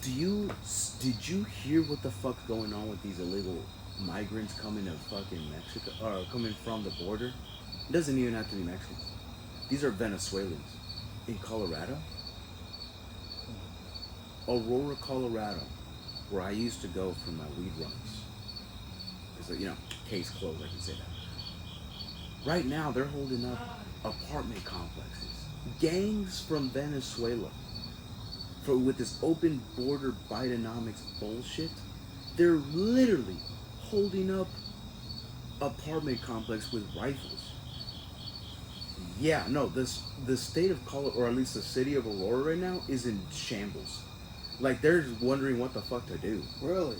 Dude, the only reason why I say that, because, like, it's been happening in California, it's been happening in New York, but this is close to home. I'm not gonna lie, I'm kind of scared if I'm door dashing and I see, like, these tan motherfuckers with tats with rifles at an apartment complex. As an American citizen, why am I seeing veterans like Andres one day, if he's old, you know, or Ariana one day and she's old, and they're out on the streets? But these migrants are coming from fucking the border, and they're holding up American people. Yeah. In apartment complexes. Yeah, Jesus. why hasn't somebody shot? The police. So here's what I'm getting, right, from the Matt Walsh show, is that the police acknowledge that what's going on, and they're just waiting for something to happen, because they're kind of just there with guns, and they know they're illegal. They're illegally here, but through the migration of the open border, they're in the process of getting asylum. They're refugees. Yeah, so every person coming from the border is a good person. This goes back to the conspiracy theory of every person out there doesn't know how to hack a fucking system. One of these Venezuelan gang members doesn't know their way around a computer and is setting up shop in one of the Motel 6s to go ahead and hack the radius of the fucking complex, getting everyone's information. It's simple. Welcome to America. No, the thing is, it's gonna happen though. You know, I appreciate, everybody's happy to be here. But I'll say what? It's a fucking privilege. You fucked that up. The moment you bear arms. It's not a privilege, it's a right. Welcome to America. No, they say they're fighting. They're refugees at the moment. You're born and given rights. You don't just get them. Because they don't have a privilege to be here. They don't have any. Yeah, they don't have any standards or rules. They're illegal. That's what's a privilege right now, to let them come in. There's no privileges. If we I think we have a disagreement here. Yeah. If you're here illegally, you have no rights, you have no privileges. You're just here. So be happy that you're here. Well, you would think, right? Someone should make it feel like it's a privilege to be here. You would think, right? Yeah. But if I'm going to Mexico, and all I have is my United States passport, I wasn't happy to be there. The fuck? I miss coffee shops around the corner. I miss coffee shops around the corner, man. I miss not being in 100-degree weather, walking all around this goddamn forsaken place. Where's all the Where's the diversity? I don't see a single black homie around. I don't see a fried chicken shop. What the fuck? What the deuce? I don't see a single white chick walking around with a Gucci purse. It's a little maze. Every corner looks the same. Like, It's a culture shock. shock. I feel like some people come in here, like the women and children, and some guys looking for work, think of this as a blessing, as a privilege, right? So they'll wear an American hat and they'll fire up some fireworks on 4th of July. But what? There's just delusional people that think And those everyone deserve the bullet. Yeah. So that's like, Yeah. there is no second warning. No. The warning is, you made it. That is the warning. But then you get that dark sense of, let me take advantage. I always What's take going on? advantage here. What? We're Americans. We don't take No, the migrants.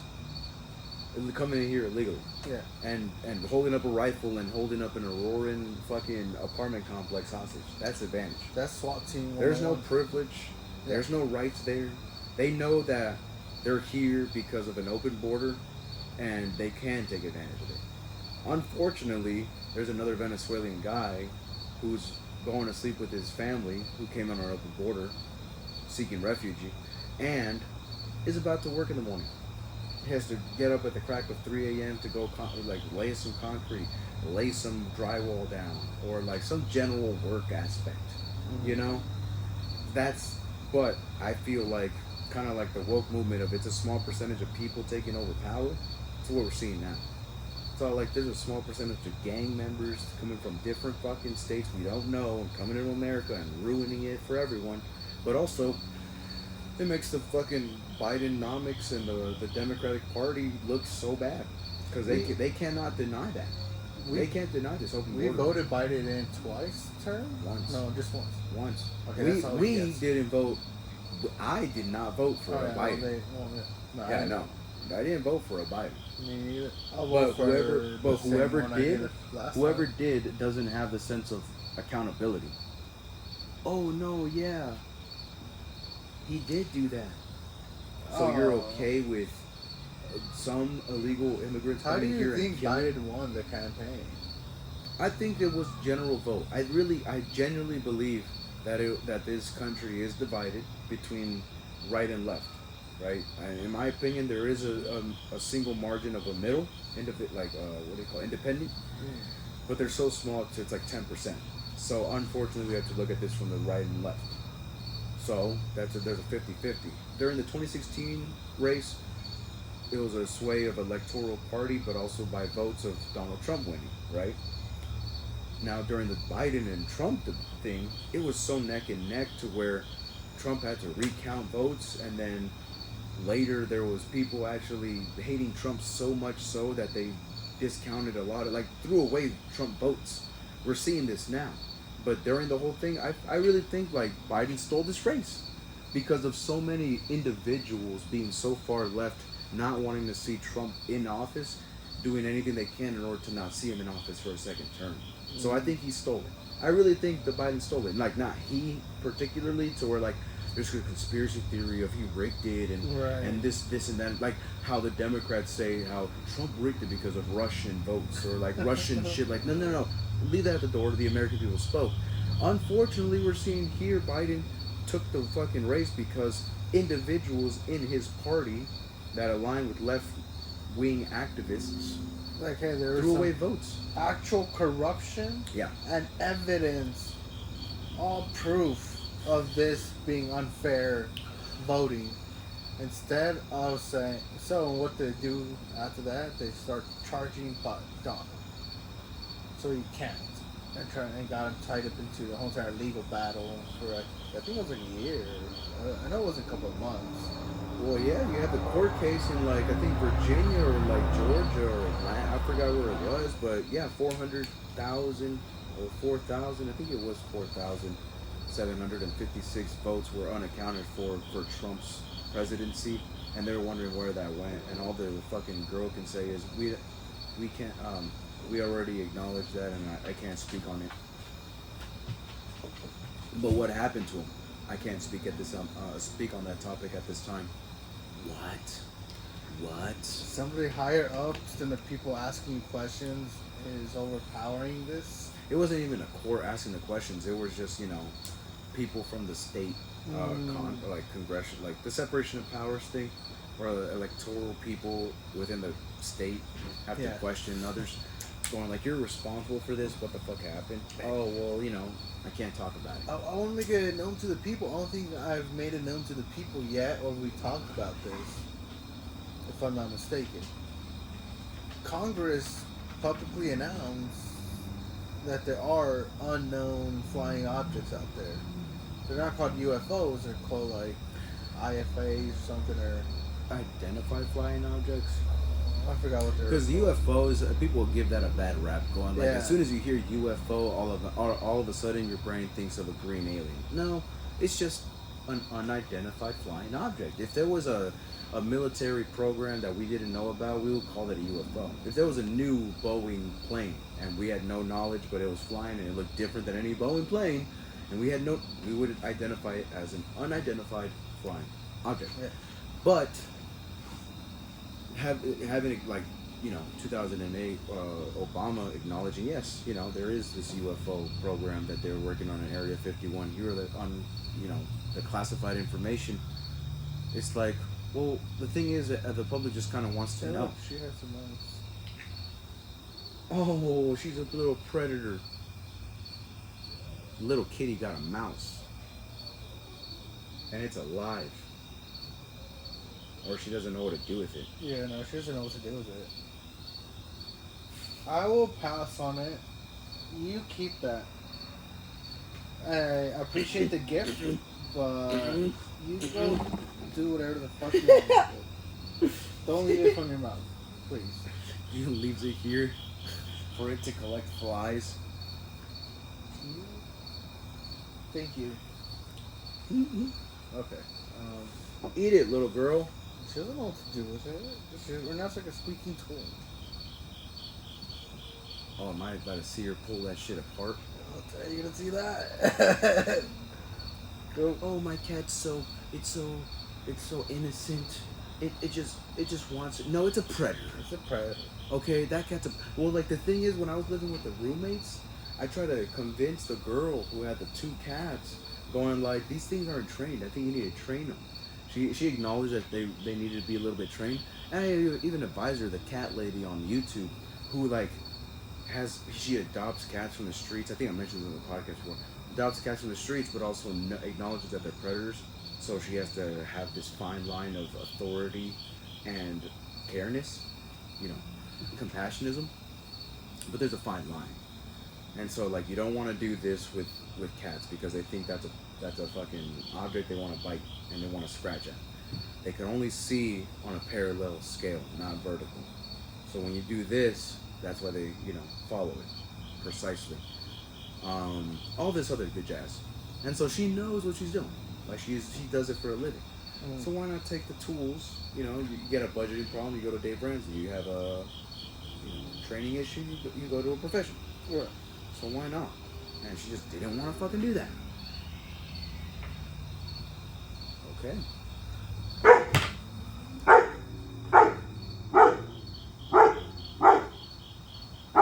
What just happened? Well, it's like somebody might be getting behind. Dude, is a raccoon fucking with my cats?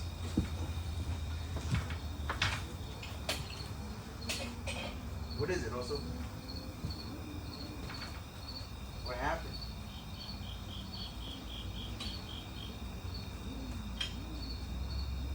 Casper? Is the gate open? This is a chicken coop.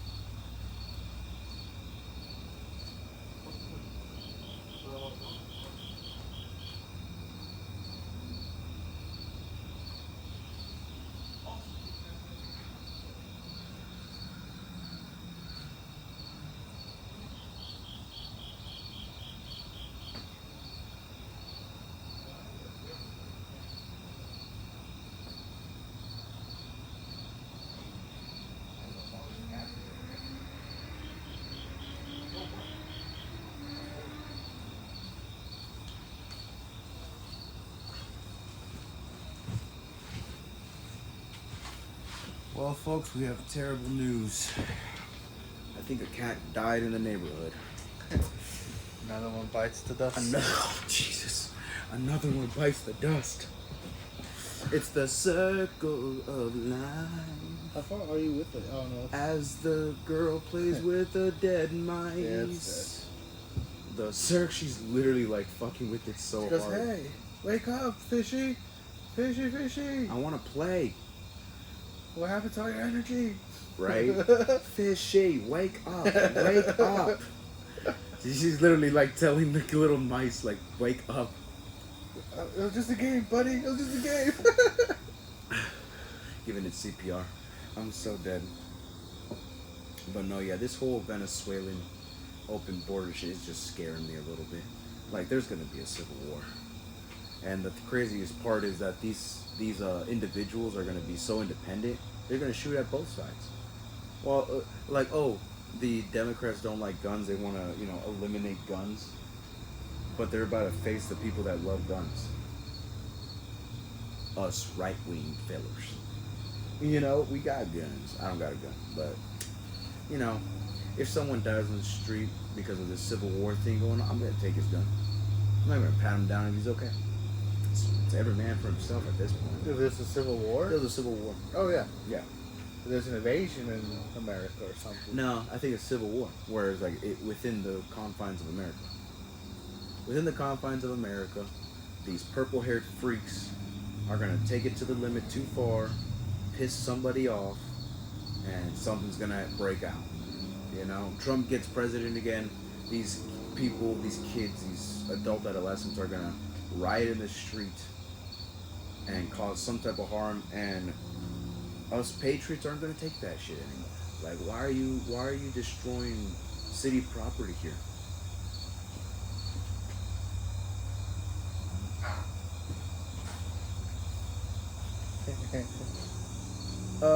Did she just hiss at him? Yeah, he goes, you're not going to take my toy? This is mine. Yeah, get your own. But I want it. Yeah. No. You know how long it took me to get this one?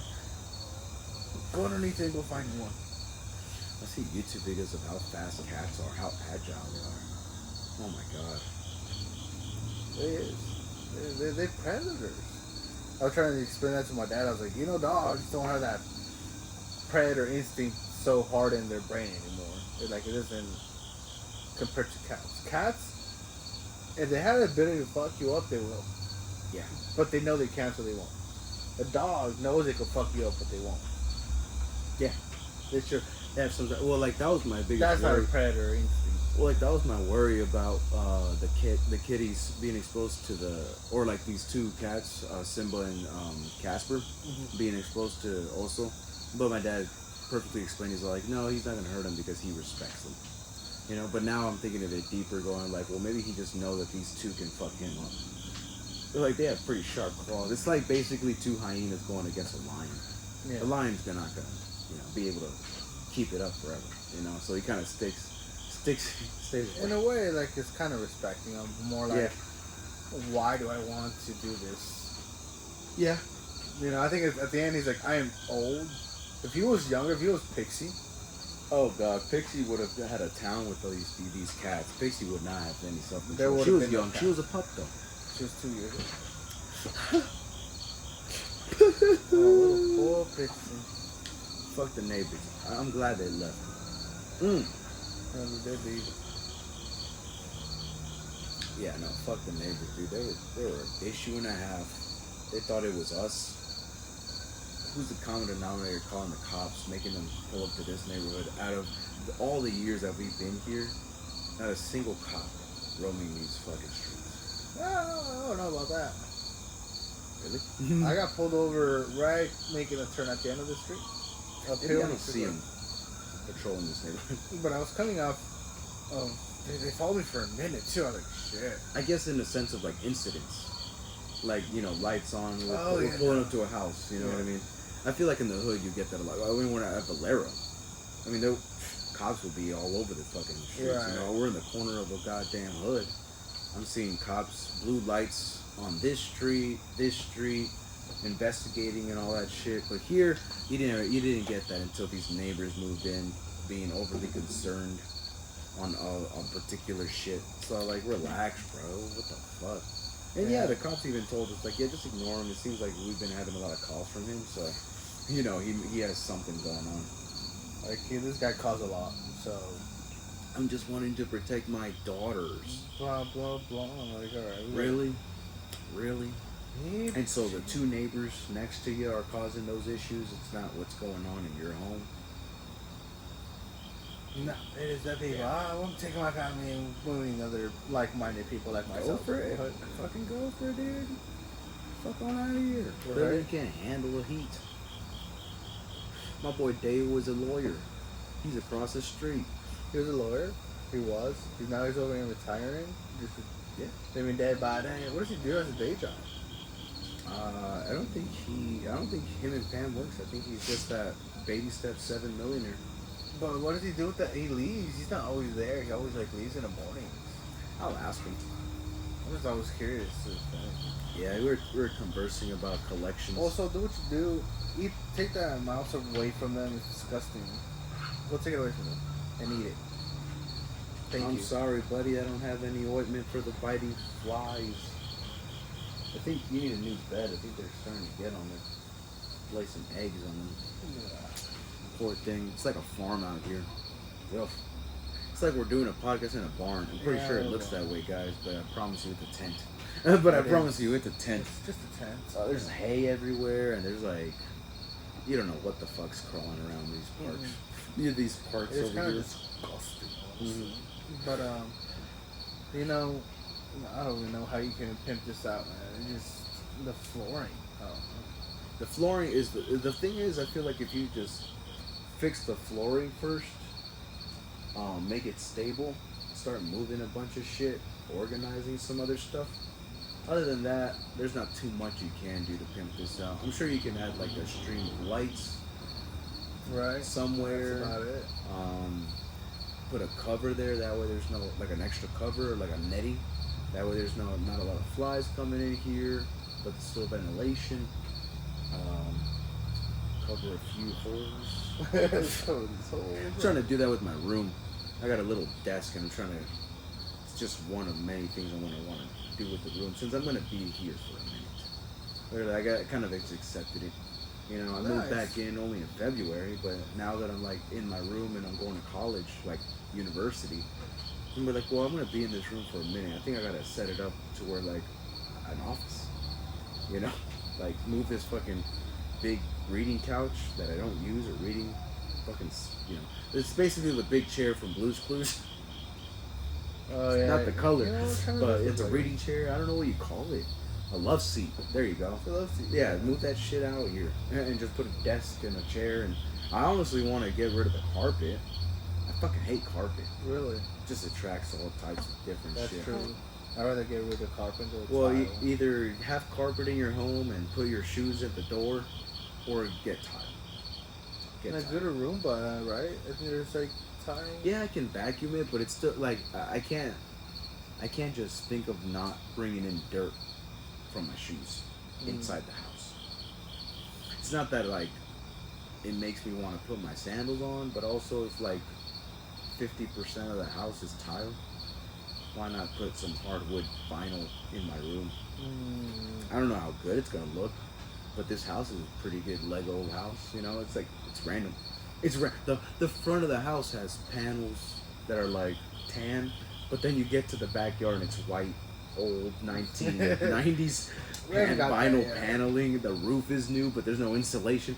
There's a big tent out here that's like there's a makeshift patio. It's like there's different, you know. It's like it's a jerry rig house. Oh, back to the Project Farms guy that I was watching. That I mentioned like at 10 minutes of the podcast, and we're like damn near into 2 hours here. No way. Yeah, we got 20 minutes for 2 hours.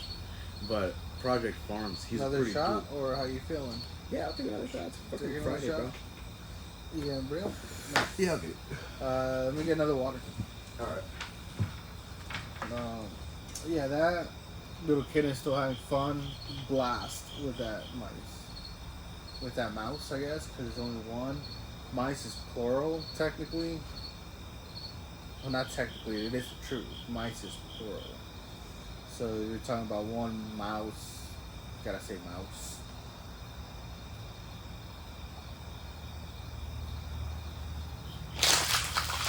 You know, being in America, I didn't realize how important the English language was in America. I honestly thought Word was gonna take full ride of the whole thing, and nobody will ever care about punctuation or how things are spelled. Like, oh, okay, this is your idea, it's perfect. Put it into the machine, and it'll spit out the perfect thing you wanted to say. I thought we'll have that by now, and we don't. I mean, we might have it with AI. If you deeply think about it, I don't know what you're talking about, but it sounds interesting. Well, in my job, I've been having to write some scopes of work, which have to be read and signed by other contractors. Yeah. So punctuation is important, and grammar. Yeah. What do you use for your typing? Nothing. Like Word, Microsoft Word. It's like it's on NetSuite. You guys use NetSuite? Yeah.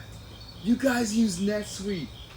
Yeah, man. Dave Ramsey advocates for NetSuite. I see that commercial. So I was like, who hey, makes those Trump decisions? Does your boss make those decisions? Yeah. I think your boss is on the baby steps. He could be. Bro, ask him. Just curiosity question, boss. I have him Do playing. you every know now and Dave then. Ramsey? You know Dave And he's all like, he'll look at you and be like, who you been talking? Who you been talking? Who the fuck you been talking to? Close the door. Sit down. Close the door. Let me tell you something too. What you know wanna- about Dave You want to Ramsey? hear? You want to hear what's going on? No? I'm on baby step 7, bro. That's right. I'm a fucking 2-time millionaire. I could believe it, dog. He's does a lot of You volunteering. want to be in my shoes? No, he Follow. That's why we were able to get some good seats at the award. Not the award, at the Yeah, the summit. Yeah, summit. Because he was Hoydell was one of the providers, A sponsor. a sponsor, one of the up there sponsors. Dude, talk about live and give like no one else. Yeah, Once that's you're what he's doing sponsoring, right now. that's what. Yeah. Well, the thing is, I think he's on base step 7. He's like, hey, you guys have to do a minimum 16 hours of volunteer, paid. We'll put out these random. He finally got the mouse, He finally took it away from his sister. and he really doesn't know what to do. Okay, maybe he does know what to do. I don't know what he. I think the sister was like, yeah, I'm gonna go get a live one that moves. You take that. Yeah, take it away. He's squished, like he's like flat. That Yeah. mouse is flat. She like beat the shit out of it. She was doing everything she can to CPR, but fucked him up. I think they're playing a game of catch me if you can with it, like takeaway. But But anyways, your boss. So yeah, volunteering. oh yeah, 12 hours of volunteers, and there's like every now and then, like United Health Way, and I went to go help at building a house for a low-income family, and they had to help as well building their own house, Nice. and they'll give them at like low rates and stuff like that, just help them get started. Yeah. And I was like, nice. And I was like, you guys gonna let me use an electric tool? This is so badass. Yeah. I was like, but the funnest thing I had, ew, no. Fuck off. Sorry. Coming over here with the dead mouse. Yeah, I don't need that. What was I saying? The funnest part about. Oh, the funnest part of it that I found was the staple hammer. No. Oh. A hammer. That was a staple at the end. That you just hit it and it leaves a staple. That's why you put this tarp. You put it on the fucking plywood. Yeah. And then you just staple it. Like you hit it with the hammer and it Why not just get a staple gun? like just go bam, bam, bam, bam. Because I think you can control how hard you hit it. You can go bam, bam, bam, bam, bam, bam. Just do it and just. Because I was having a whirl. I was like, I was having a world of like, time. da, da, da. I was like, oh, fuck it. Da, da, da. I did like a whole bunch of it. And then the boss comes back and goes, like the leader of the whole thing watching, and goes, huh. So this is why they hate us volunteers, people so much. He goes, like, what? Why? He goes, those are going to be a bitch taking out whoever does remodeling later on. That's take all those individual staples out. They're gonna hate you for it. But you know what? That's not our problem. A nice screw up. Like, all right. But yeah, cause no, like I said, I had fun with it. I went to town. It was like whack-a-mole without Mama, take that shit away from him.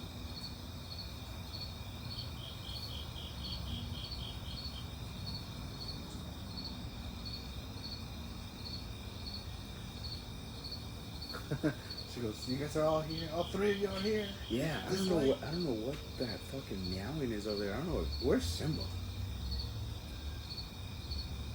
I think he's training the other one. Yeah, you're all gonna be on a hunt with me. Come on, I'm so dead. No, I don't I wanna choose go, you. Papa. No, not even that. It's like, who killed the mouse? You? You're Come ready. with me. It's time. This land that touches the sun is ours. It's fucking Simba shit. Everything that the sun touches is ours. Cheers, cheers, Cheers, cheers, cheers. Cheers on the podcast. Hey, You're to you keeping people up track. out there. Every time I say, you know, take You a know. shot. Take a shot. Take a shot. You know, shot. You know?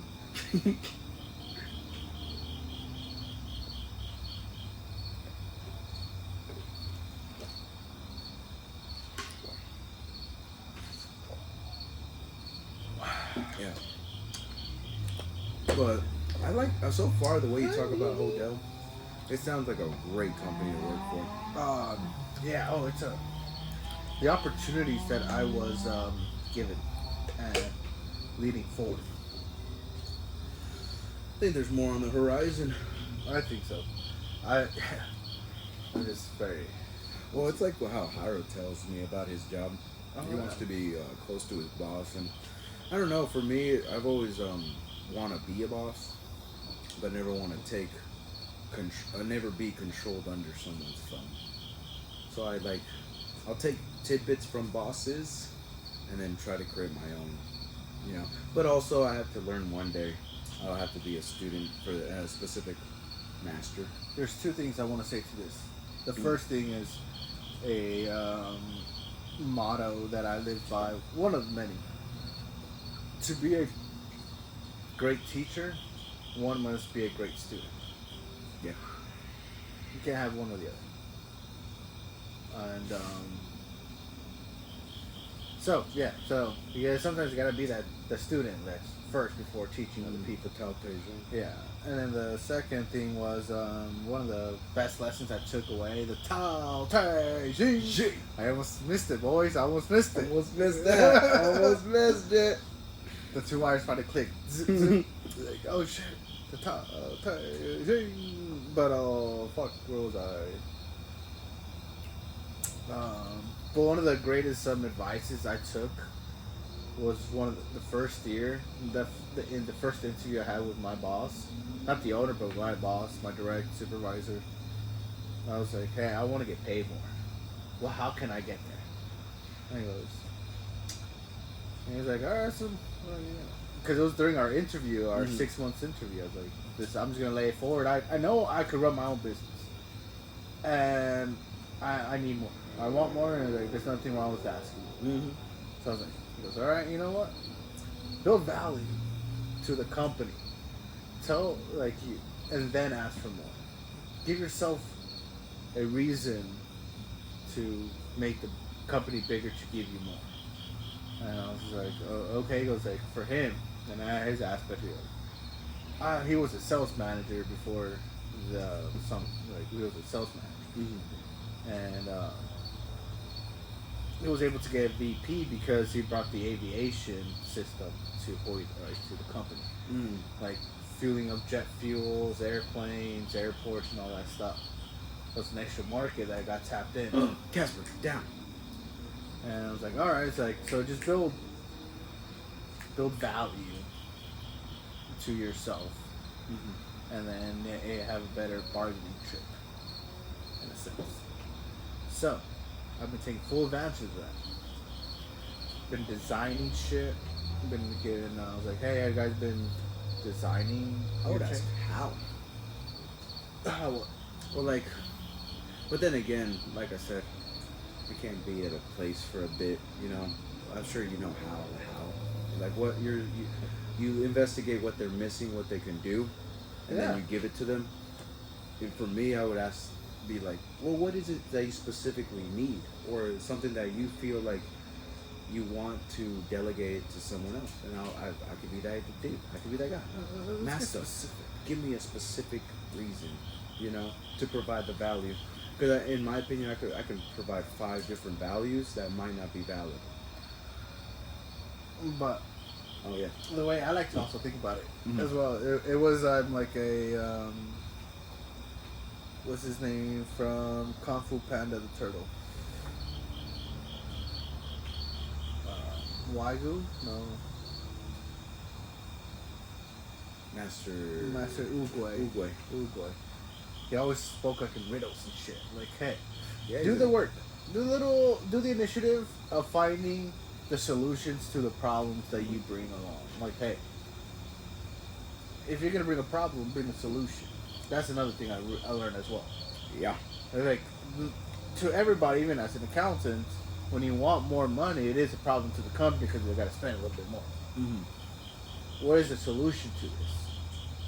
Well, I'm gonna double your money. Oh, okay. Now we're talking. Okay, well, okay. Now we're on the same table.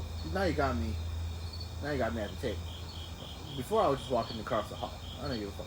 Mm-hmm. Now you got me at the table. You're able to increase my income, and you want a little slice of the pie, a little something. All right. That company does that. It was like, all right, he's a great businessman, and I hope, and I really do believe that most businesses also run this way. Mhm. People just lack the courage of asking that way. Yeah. So don't be afraid if you are in due for a raise, which is a year or two, and you haven't seen a raise, and you know your performance is top. Ask your boss, hey, you know what? When can we have a performance review? Mm-hmm. When can we have a performance review? Because I just have a couple things on my mind. Yeah, I want to talk to you. He goes, perfect. Thank you for showing initiative. Able to set up meetings. That's one thing I noticed. Like, hey, you're able to take control. Mm-hmm. Let's meet up somewhere. Let's do this something. You know, let's start the conversation. I feel like a lot of people kind of don't want to acknowledge their own ignorance because they kind of are in the whole schema of the 9 to 5. This is just what I'm going to do. This is just how much I'm going to get paid. There's nothing else, you know? But like you said, why not just ask? Why not ask these curious question on what else can I do to provide value?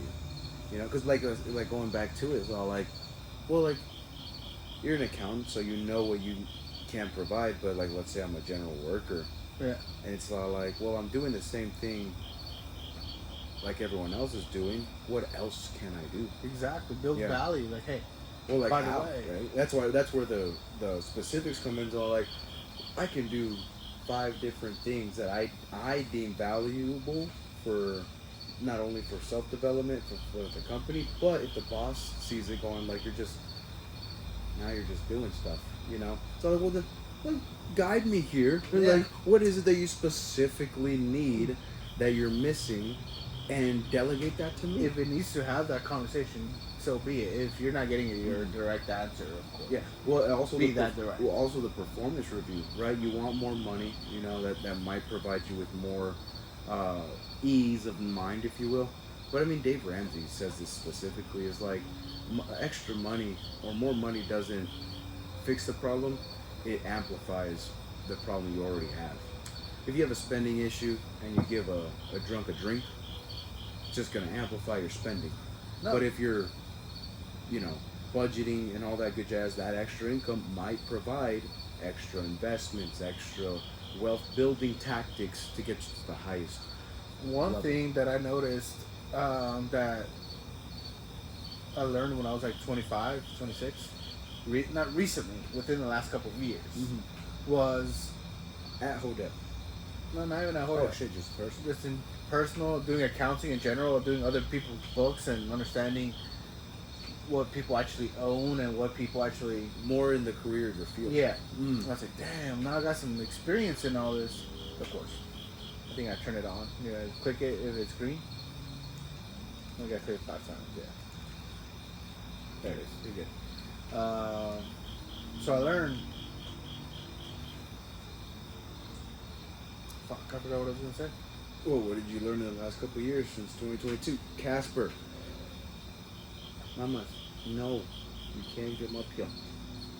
What were we talking about? Oh, what is it the most personal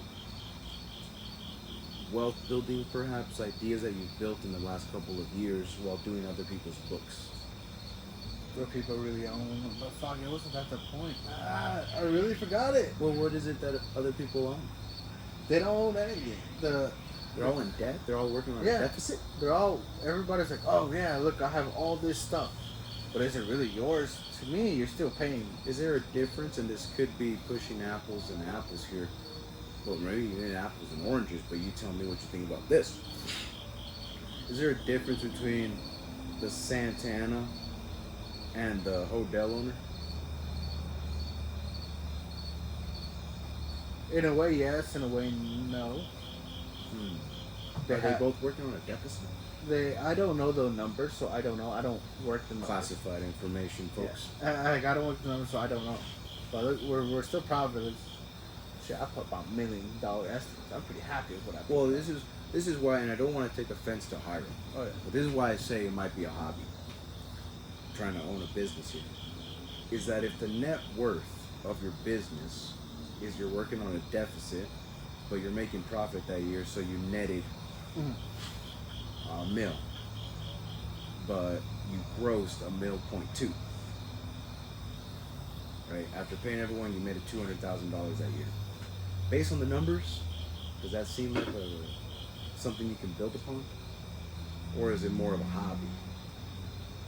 Because I feel like a successful business would be you netted, or not even net, you grossed $2 million and you netted $5 million. It grows to netted $5 million. It can grow, right? The potential of it can grow. So what I'm saying is, for all the simple-minded people out there, the company makes $1 million, right? You pay everyone, and you're now left with upwards of $100,000. So within the year, that's yours, right? $100,000. You do with it what you will. But now the business has to eat, right? So every year you either stay the same, or you kind of find out who's valuable in the company to provide it, so where it can now next year, instead of netting $1 million, we can hit the $2 million mark and still keep the same gross at the same amount, because nothing's changed. All I got was new ideas.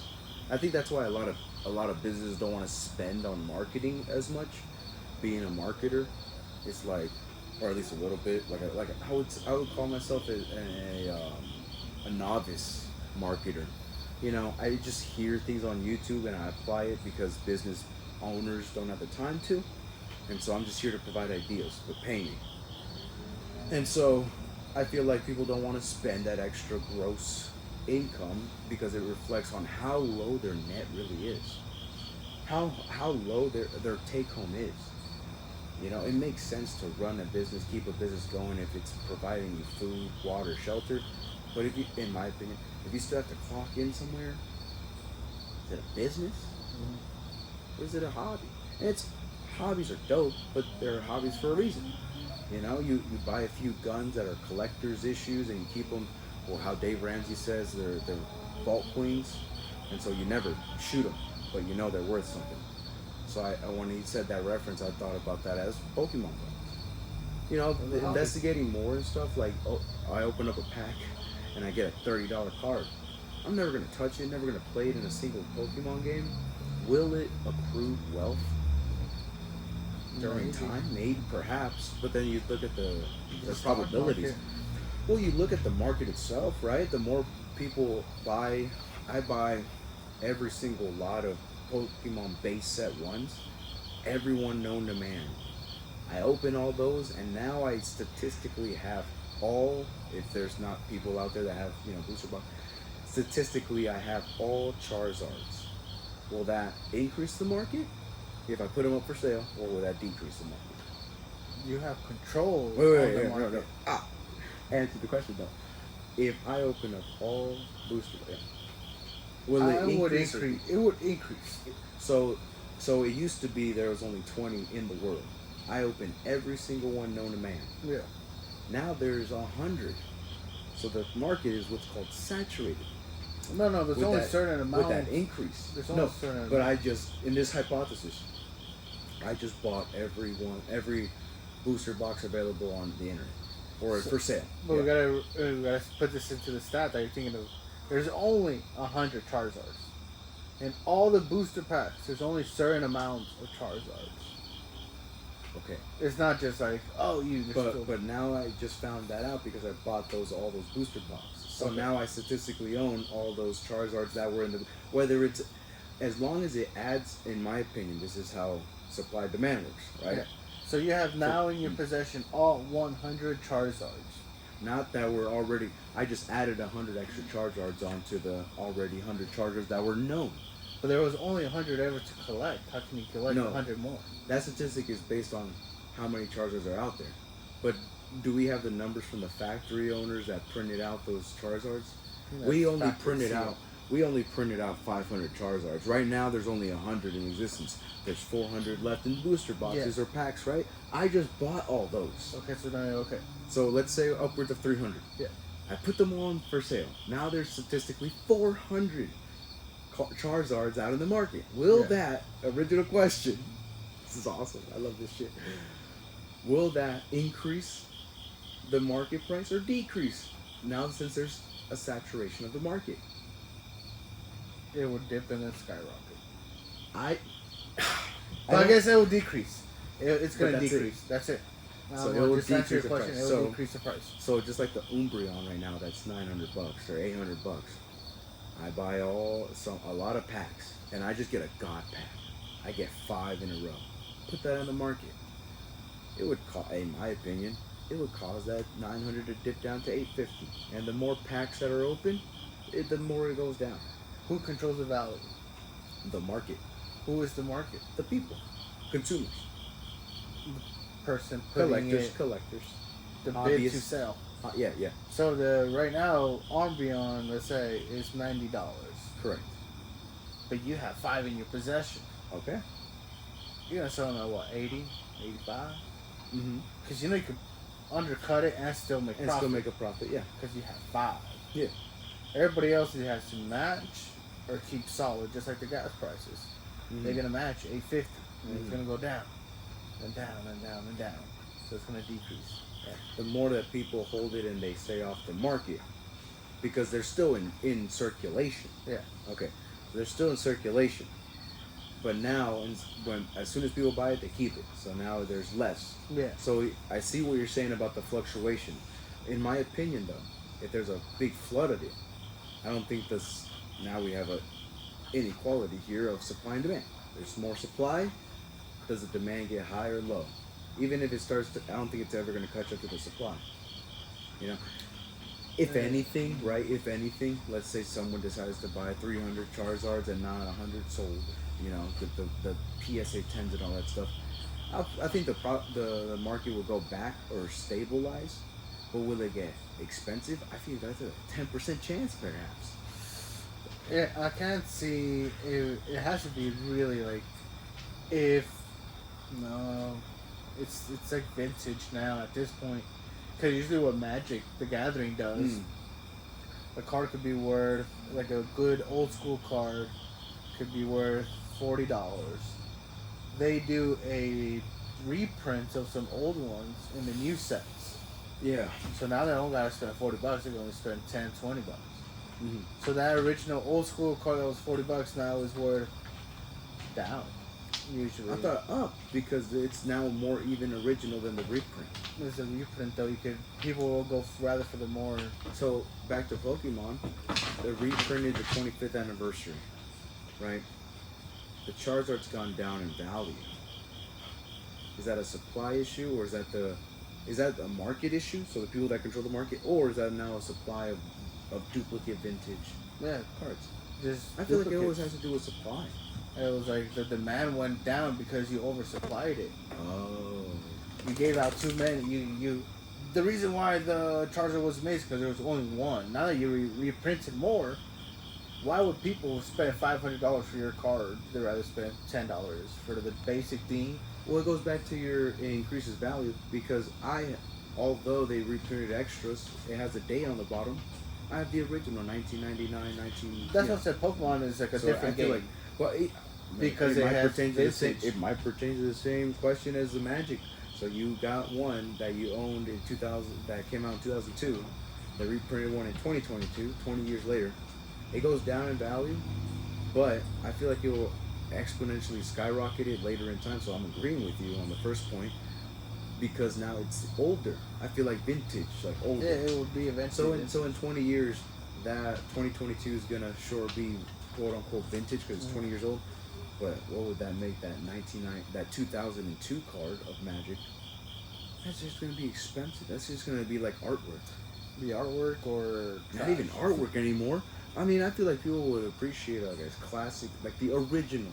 Like first base is always gonna be more expensive. I watched this YouTube video that A shadowless first base Charizard always gonna be worth more than a 1999 shadowed second edition Charizard. there was a on YouTube. I watched a video of these two guys playing with the first base set Magic the Gathering cards. Jesus Christ! How did that go? No, these were all PSA 10 packs. Oh, so the whole shit. deck, Dude, I've was always wanted to. PSA 10. Oh my god! It was I like- always wanted to see that shit. It was just like a Holy stack of shit. cards, and they're like, "We're gonna shuffle," and that's how they play. I always wanted to see that, and then they had the 5 in their hand, and it was like, Yeah, they're like dominoes. I They're always like, wanted to see alright. that shit, bro. I had the idea of searching up on YouTube, going like, bro, I want to see some guys like duel it out with all PSA 10 like first base set shit, and all I want to see is cards in fucking poly vinyl. Yeah. I think one of them was Cases. like the actual creator, one of the original creators or something like that. So they were playing, and it was literally over by turn 2 because they were overpowered. Take an extra turn, do this, do that, but it was overpowered. But yeah. I'm sure there's a lot of PSA 10s like Yu-Gi-Oh sets. Do you have a fucking where there's mouse in Monster there, man? Eagle. What was fucking No, he doesn't. I think he's done with it. Fine, left it alone, die and rot somewhere. Thank you for cleaning up after yourself, you fuck. You fuck. He scare you at the mice, bro. I fucking hate mice, bro. No, Dude, that yeah. Oscar. But like,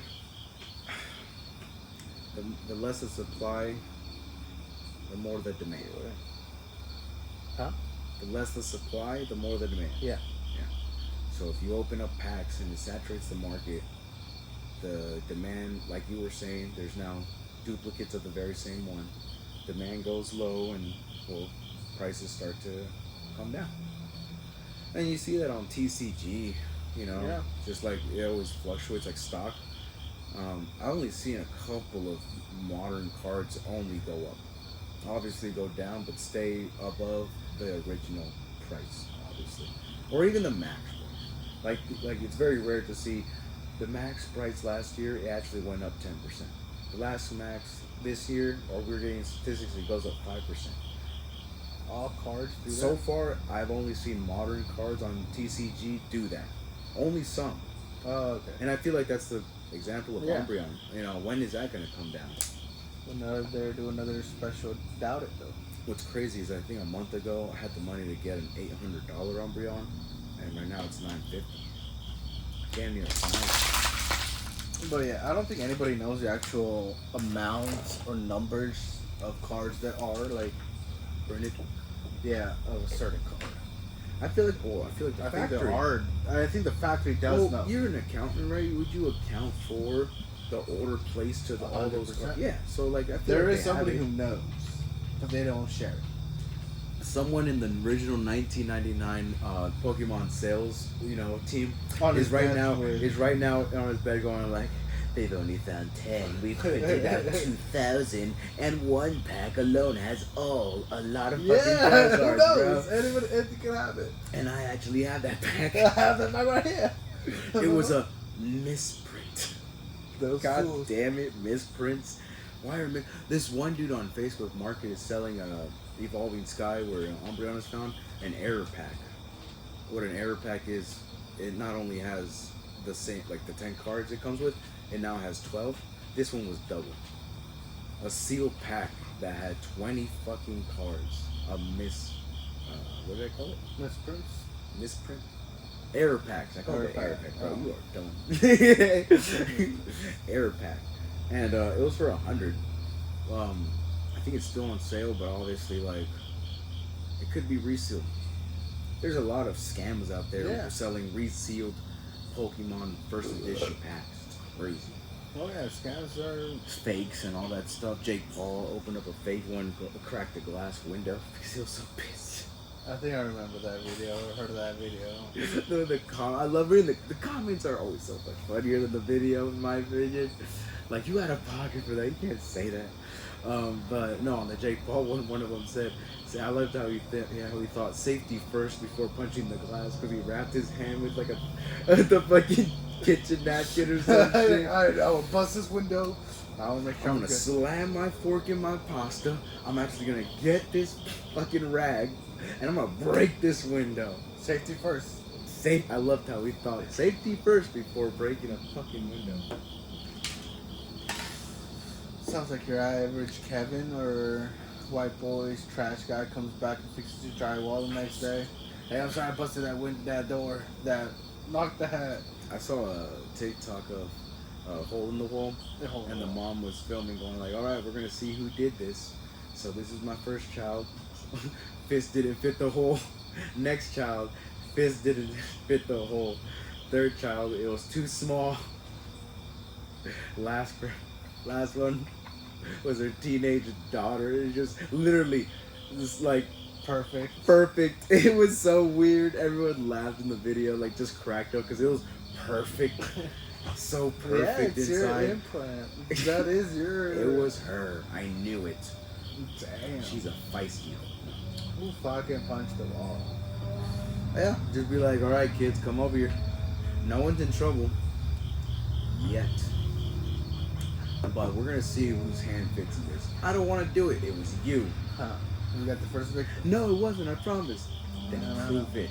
Yes, you know I have a minor in lawyering. No. You know your aunt is an attorney. I can call her right. You want me to call Diayani right now? She can pull up to this shit. I will sue you for this. I will sue you. This ain't funny. This is drywall, bro. You know how much it's costing me? I'll fix it. So it was you. I was just testing you. That was guilt. It guilt tripped you, huh? Alright, kids, leave the room. She's gonna be busy fixing up a goddamn drywall. Cut the square perfectly. And 2 minutes prior to this, your little sister told on you, so I sent you the URLs for a couple of YouTubers like Project Farms. That teaches you some Project Farms, bro. We always get off topic here. I'm so sorry. You're on the YouTube family plan. I saved the playlist, bro. Search it up. Project Farms. He does top 10s of everything. Not even 10s, 20s. I'm here to tell you. Project Farms, like he's like top 10. Farming. He just got it. No. You would think, right? No. Top 20 best. You want to? You just drop a lot of chips on the floor? Well, we're gonna see about the vacuum that's gonna pick it up the best. We're gonna be ranking like 10, 20 fucking vacuums. This is the bristle. This is this. This is that. He literally buys all this shit, but not even that. And then he picks out the best 3, and he does so much experiment on it. We're gonna test out the suction power. We're gonna test out this and that and the other. And it comes down to the top 3. He does it with oil. He teaches you how to like change out a tire. It's just Project Farms. It's a farm dude, and he's got all this money. You want to know what's the best ATV in on the market right now? We got these 5 ATVs. You just bought 5 ATVs. We're gonna test out their traction. We're gonna go ahead and test out how much the oil capacity, the gas tank capacity, how much wattage this pulls out, if one of them can handle a big hill, and then we'll set it on fire afterwards. We're gonna see the heat resistance on it. Sounds about a good experiment. Continue. You don't want a 6? I swear. Get Yamaha involved. Call him up. As we see, the Honda didn't stand a chance. The Yamaha actually went up pretty well. How impressive. His voice is key to his videos. It makes you engaged. You know? Oh my god, he's so. Yeah, no, it's just a. Sounds like a dude. If you ever have a, what's the best? Put Project Farms afterwards. You're gonna get a video or two. What's the best oil for my car? We're gonna test out 5W20 on all these brands. The viscosity. I'm gonna send this viscosity tester to a oil company, and they're gonna come back with the results. There's so much like fucking lubricants and like detergents and oil I didn't know. For some reason I'm interested in. Like, hey, did you know that has 5% detergent? So wait, you're telling me statistically from all these numbers here, one oil company says it's gonna fuck up your shit even more? Because that's what he figures out. Oh, potassium level means it's gonna grind out this level to this and that and the other. Oh my god. These guys are and so if it has a high corrupting you. amount, obviously the guys are adding too much something. Mm-hmm. Different viscosities. So which one's the best oil? Top 3. Give it a go, cause I can't come up with them off the top of my head. Project Farms best oil all the way to the end. This is where I'm starting to find out. Obviously, if you don't want to watch the test, but you just want to know the answers of the top 3, just skip it all the way to the end. The tests are interesting though. What's the best laundry detergent? Gain, Tide.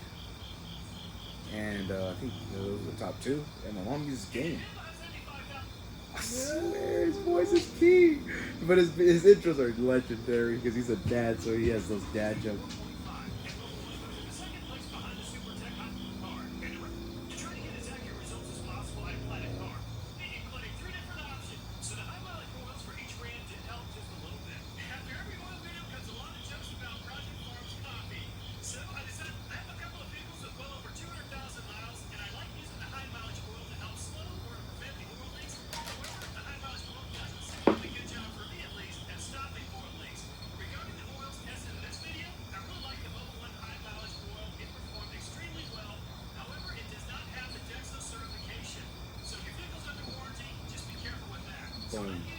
You don't give a fuck about fuck dextrose.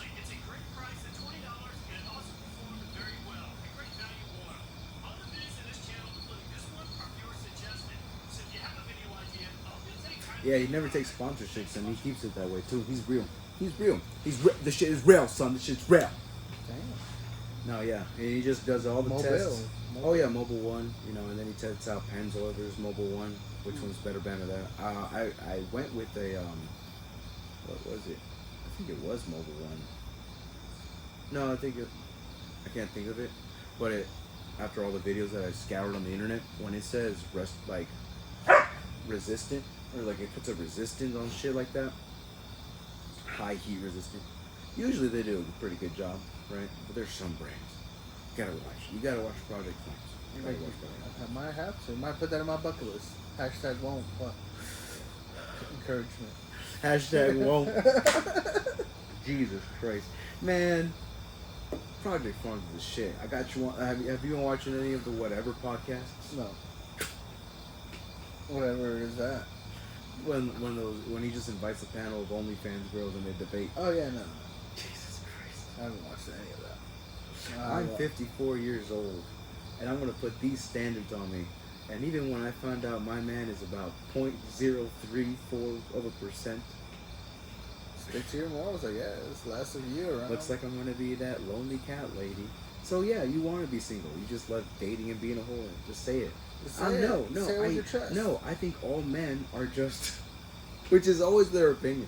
They always stand on, no, just all men eventually have this issue, so I leave.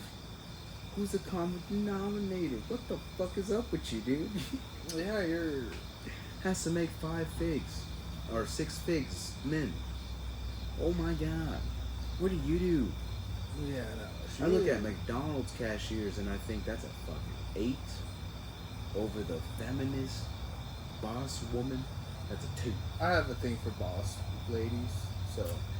Listen, man, dominatrix is beyond my game. That's a bit too extreme, but just a girl. If you have that personality of able to do that, own your own business, you're pretty masculine in personality. Oh yeah. I would feel like you want to be the in the relationship. That'd be so sad. I'm so dead. That'll be so. Yeah, that's what we call beta males. Oh yeah. Oh Imagine my being a God. beta. I want to be a stay-at-home dad. I wouldn't Listen. mind that if it was really worth it for me. If there was literally You just $1 gave yourself million up on life, home. bro. If you have $1 million home and you're 50, I'm moving in. I'll cook you food. Let me wake up and watch, do my shit and do all whatever I want in the house. $1 million home, and not worry and guarantee being part of your will. I'll dedicate 40 years of my life for you. Oh shit, in the will too? Yeah. Maybe I will. That's I'm my- not gonna lie. The will got me. $1 million is a little. I'm worth that shit. I got my. I'm worth this and more. I know what my dick's worth to that 54-year-old. But I'll stick it and stick it forever. There's $1 million home and her will involved. Yeah. Fuck yeah. Oh yeah. I'll get I'll leave it all to. Not even all. It's like 51% of my earnings and this gold that I managed to hide from him because I didn't trust him. What? There's gold? Holy shit. I know. My kids come, or my stepkids come over going, you know what? You married her for her money. And What? she's dead. That's a lie. You made her sign this contract saying you'll be guaranteed part of her will. Smart. Okay. You got me. And then the anime music comes on. Dun, dun, dun. I did do this for the money. It's all about the money. And now I'm going to disown you. You are nothing to me. Your mom's dead. No Now shit. go away, Sherlock, orphans. that's over here. Now go away, orphans. I just started a whole new anime fucking manga, dude. That's how they start. We must stop the evil stepfather. Remember, he disowned us. He's just now the step. Just a step. Yeah. Step. What's your favorite name? Step. What's the manga called? Fucking Step. Oh my god, I would read a book that had a big comic book lettering going Step. What? What is this gonna teach me? What does that mean? Right? Opens it up. The Figures. girl gets killed. Damn it. It's like the first step. Spoiler alerts. Dude, we haven't developed this manga yet. You guys are asking questions. Yes, the Already, girl yeah. gets shot. Yeah. Oh my god. Everybody dies. Fucking Dave Chappelle. Rick. I'm Rick James, bitch. I swear to God, dude. I rewatched that video. I love it. It's just classic. You gotta watch Dave Chappelle at least once a week. Dave Chappelle goes. Come on, dude. The His Rick skits. James. Cocaine's a hell of a drug. Yeah. No, but he's all like, Rick James came to Eddie Murphy's, my brother's house, and he got these boots that were covered in dirt, and he's just on the couch grinding his feet and everything. And I'm like, this ain't cool, son. Who the fuck do you think he is? It's all Rick white. James. It's a lie. What do you think what kind of man I am? I'm just gonna go into someone's house and start grinding my boots all over their couch.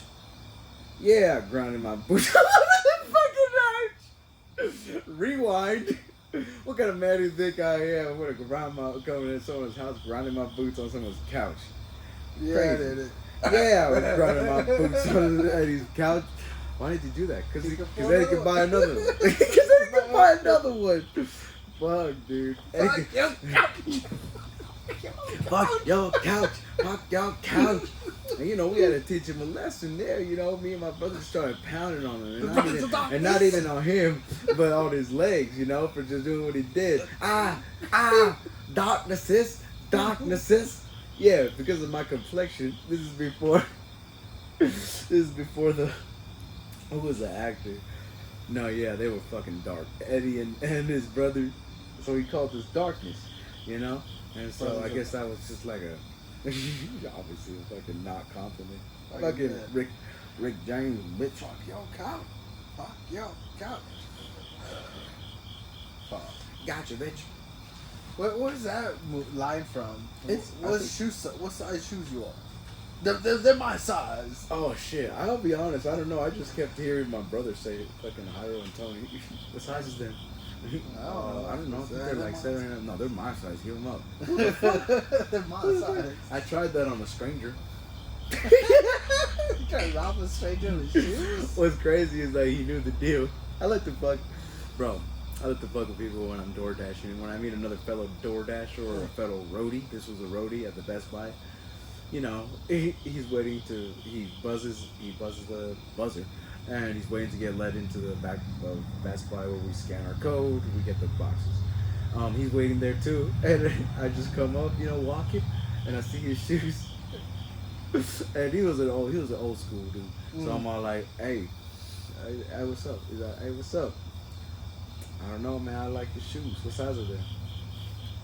Not your size. And I'm all like, yeah, you know the deal. What's going on? You waiting for this and this and that and the other, you know? And I'm all like, yeah, I just picked up this one. It's like, oh, so you're the one taking all the fucking, all the extra shit. All the action. Yeah. You know what I mean? Because you can double up on roadie shit. So I'm the one, you know, with him taking a lot of his deliveries. You're the one taking the deliveries. But nah, he was fucking around. But no, yeah, I like to fuck around with people like that. Yeah, your size. Nah, your size. Ah, you got me. Usually people start trembling. I'm fucking with you. I'm fucking with you, fool. Smile. Why do you think I want to know your shoe size? That's a fucking odd question. Where's the tomatoes in this store? Doing Target though. I finally got onto DoorDash deliveries. It's basically Instacart. I go into a store and just pick out the items. Luckily, so far, knock on wood, it hasn't been like a 20-thing item like Instacart. So I'm in and out in like 10 minutes. Depending if I can find the shit. Okay. I was in Target for 30. Trying to find an item? Trying to find a couple of items, talking to the customer, going like, they don't have this, they don't have that. Swap it out for this. I'm already halfway in the store. Yeah, I got you. You gotta go all the way back. Yeah, I got you. Don't worry. It's drive. Obviously, you know, you're paying me here. Can't just say, I'm already at checkout. You know, fuck. Oh, people like that. Well, Instacart was fun, though. I haven't done one in a minute, though. Just because they're ridiculous now. They're ridiculous. They're 50 items or something? Yeah, but it's also a low pay. During COVID, it would be 50 items, and I'll make $20 on a delivery. And 50 items in Dillon's, and I know the layout of Dillon's, you know, I'm in and out in 30. Right. So 30 minutes, $20 plus the drive, 45 minutes, $20, pick up another one, you know. Anyways, yeah, no, it was the shit, obviously. People were doing it. Well, now it's like 50 items, 15, maybe not even $12. $20. No, it's like $12, $15, and every dollar counts. You're not gonna give my boy 20? He's picking up your groceries. So, damn it, dude. Just, it's around the corner. Leave a tip. Leave a tip. Put 50 cents, $1. Incrementation stacks up. You know? Yeah. I was like, hey, he is not just picking up your food. He's also dropping it off at your front doorstep. Leave a tip. Leave a tip. Leave a tip. Especially those stupid ass ones where I go on. I want Dunkin' Donuts from the east side, and I'm on the west side, and it's 8 miles, and I'm gonna pay. DoorDash is gonna pay me $3. The fuck right. You got me close. It's not even about the money. Now I'm out of my jurisdiction, so I'm on the west side of town, so I gotta switch over to the west side, or hightail it back to the east and waste 20 something, miles of gas just to get back to my jurisdiction. Okay. Yeah, so the one that's worth it is the 4 mile for $2, but I'm still around the corner and in my jurisdiction, so I can pick up another one restaurant quick. But if I'm in the west side, I gotta end my dash. I gotta start a new one. I gotta see where the hot zones are. All this bullshit. How long in door dashing did you pick up that lesson? I'll be honest, it took a minute. Like I would say, 6 months to develop a good schedule, and like a year until I was certain that this is probably, good ways on how to handle DoorDash and when to schedule. I'm not just gonna pick up a shift right now. Let's say we weren't drinking or driving or anything like that, and it's 12 o'clock. It's pretty busy, but I know that if I can knock the fuck out, I wake up at 7 and catch the morning rush, and I get a good night's sleep, and probably make the same amount because it's the rush. Okay. Yeah. So I only schedule on rushes. Why am I going and spending 30 miles driving around between 1 and 3 when no one's ordering. No one's on a lunch break. No one's, rarely anything. I'll get some orders, but they're not worth it for the 2 to 3 hours. So far I've been managing, after following that rule, $20 an hour. But between those times, I've seen a $10 hour because every single order was $2. And the wait time within the restaurant for some fucking reason was so fucking long. So it doesn't make it worth it once you're doing it several times, which I see a lot of people do it. What times do you do? And I go like, well, you get the rushes, the average rushes. What time do people get out of work? Well, they want their food once they come from work. I've dropped off, packages where there's no car around, but then I leave and they pull up. Holy convenience. Like, holy convenience. Here's your PF Chang's, yeah. Oh, I'm coming to my door. PF Chang's. Holy shit. I love this neighborhood. Well, why? Just like, I love this neighborhood. Get the sunset and I get fucking egg rolls. Man. I just got out of work. I don't have to drive anywhere. Or even how we talked about before work, I go in and it's like 7:30. I drop off their coffee while they're getting ready, so now they got coffee at their doorstep and they could just hightail it to work. No extra stops, but all the convenience of tipping your driver. Tipping. So we do it faster, because we do carry hate. Oh yeah, no, they do. Like, you should always tip the bartender because you get your drinks faster. Yeah, if they don't see you tip, why would they ever want to rush your drinks? Yeah. I like to tip right away. Usually, like, the first 2 drinks, like, hey, $1, thank you. Here's the next tip. No, I'm gonna keep ordering. So keep it open. Yeah. So well, no. Just no. Oh, okay. Keep an eye on me because I'm gonna keep an eye on me. I'm gonna tip you good. I'm gonna tip you good. I'm gonna keep drinking. Bro, one day, I wanna have a personal bar, just like Chauncey. The Jones, alright. Miss Michelle, may I have another martini? Oh well, it goes like. I think that's I'm gonna hire a gay butler. Fuck it. Why? Because he makes a great fucking food and drinks. Is this scented? You're wiping your fucking. Yes, sir. Lavender. Yes, I tried to stump you today. So. Good nose. But there was this one incident. The gay fucking in the goddamn living room. Is it Wednesday already? What the fuck? Did your faggot friend steal my money? Answer me. Did he? Oh, okay, I get it. This is a gay thing. This is a gay thing. My cousin's gay. You think this is because you're a fag? Simba! There he goes. Are you off in the night, mate? Yep. He's a wanderer of the night. Say bye to your adopted dad. Yeah, their dad is asleep. Where? Behind you. Oh. I think all 3 of them. I'm so weak. And also is too. Where is Oswald? He's right here. Okay, he's protected. Okay, making sure nothing comes in. But still. I'm surprised they don't sleep like on the padded, like in the, anything padded. They're just there on the floor. On the floor there. On the bundle of air pressure line. Yeah. Literally like just air pressure. That's the beauty about having cats outdoors, though, in my opinion. But yeah. So like, if I ever have a backyard, I'm gonna make it into a zoo for them. Oh yeah. I'm gonna put like just hills for no reason. Sir, I've got your 500 pounds of dirt. Where did you want this? Oh, in the backyard. If I can ask, you already have top dirt on everything. Why do you want more? Make a hill. Make a hill. These guys need exercises in their back here all day until I come back from work. Problem something? No.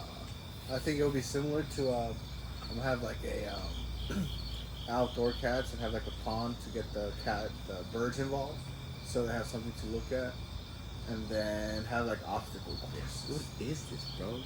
Sonic the Hedgehogs too? Yeah. They're raising cheetahs. They need their own habitat. They do. That's what I think too, bro. Literally, why not have their own habitat? Oh my God. There's not a single shed in sight. I don't do tools. I'm part of that generation that'd rather hire somebody to do shit. If you have the cash, why not? Yeah, when we were living here, I paid somebody to come mow the lawn. Why the fuck? Why? Who the fuck? Right? Who the fuck wants to do that work? Yeah, it's like if you have This cash. generation right here. But I not love only that. that, we take virtue in knowing that we just help someone eat. I like to think of it like that. I'm supporting entrepreneurs, their business, growing business, but also I'm a proud customer. I'm a proud customer. I kept the business open today. What do you do? I made them dig a hole in my backyard. Why? Needed a hole. I need a hole. You have like 6 holes, 6 different companies. Why? You're asking a lot of questions. I might have moles. You're asking a lot of questions, so I need a 7th hole. Do you understand the holes? No, yeah, I have a mechanic. You know, I'll probably find that plumber. But other than that, it's all like, it's cool to know a few things, but I don't think I'm going to be under a sink anytime soon. Does that make me less of a man? No. Because I can mow the lawn anytime. I know. Do I know how to work pipes, though? Listen. Listen, am I going to go on YouTube and just watch a 20-minute TikTok? You know what? Maybe. But if you had the cash, fix why this not? pipe. Oh, look. How convenient. A short. 30 seconds of my I'm time. afraid the bill with today's economy, I feel like it's going to be a $500 bill if they come and just look at your piping. Oh, man. I got charged $60 just to look at it. The dryer was fucked, and my dad's buddy didn't come through that day, and I needed to dry my shit. So I decided, oh, hopefully this is a good fix. Let me call somebody. I got it. Why not? Yeah. And so he came out. He looked at it. He told me the problem. $60, $270 fix, but then takes out the 60, so $210. And yeah, as long as my dad got the answer, he still had his buddy come out. Came up with the same issue, you know. But it's also, I think, a warranty too. If I'm hiring a company to come out here, then there's under warranty. Like, you know, I can come back to somebody. Well, that's why I look. That's why I investigate. I had the same conversation with Dave, because he was always going like, I hired a couple of people. We were remodeling because all the neighbors knew this is a piece of shit house, so we were remodeling it, and a couple guys came over for my water heater. And now, so he knows what's wrong with it. He just needs someone to do it. He's old. He's all like, there's this tube where you just take it out and, you know, you just got to replace it. And the guys came up and they're all like, you need a new water heater. And and Dave suggested, well, what about the tube? Can't you just take that out and replace it? And literally he's all like, they just got their stuff and everything, went back in the van and dipped out. I was like, they just left? They just left. They didn't even go like, that's a good suggestion, sir. I think we should try that. We didn't know that. But there's like YouTube videos of news people hiring, like going to an event. Yeah, the houses and doing the. So our maintenance guy disattached the wire, purposely did this, and the fix was this. And we hired 3 individuals. The first one was amazing. The second one was even better. The third one though had the blurred face one. The blurred face one, yeah. Yeah, so according to this, you're gonna need a new AC unit. Wow. So it's gonna be about $4,000 fix. $2,000 for the AC or $2,000 for labor. What the simple fix was? Cameras come in like fucking.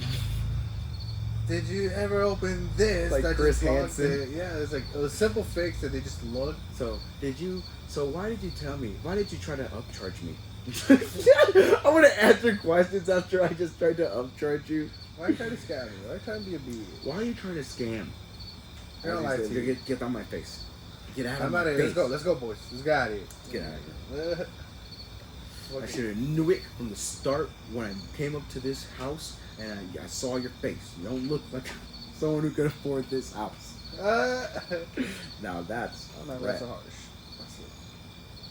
I should have known it. No, the worst one I think was literally that AC unit one. It was all like literally just a plug or like a literal electricity fuse thing. And the dude said she needed a new whole AC unit. Jesus Christ. We got somebody here, and they didn't blur his face out either. He just smiled. He just smiled and left. Obviously. Probably signed something that you could use his face. But yeah, it's like, you got me. You got me. I was trying to put a fast one on you. I was gonna get a new AC unit to fix another home. I think the realization hit him. This is fake. I'm not gonna get commission, and I gotta leave now. Yeah, I gotta leave. But the joke's on me. Yeah, I'm just doing what I'm told. He gotcha. And Just so like the Even Stevens movie at the end. Spoiler alert. Please. We just want to say one thing. Gotcha. Uh-huh. What? That's right. We just got you on your own show. Gotcha.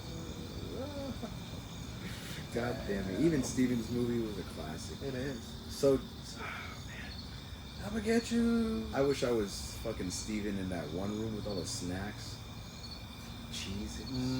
Fucking salami, all this Everything other you bullshit. wanna eat. Everything you wanted, dude. Fuck yeah. For some reason, cartoon, like, food makes me hungry. Every time I see Teenage Mutant Ninja Turtles pizza, I want that type of pizza. I was like, what's that? Extra cheese? Not extra cheese. The extra cheese I get gets extra oily. That's not like that. I want Grease. that cheese. I want that grease. Whatever cheese they use, the stringy. I want more sauce on my shit. Always. Always. Extra sauce, light on the cheese.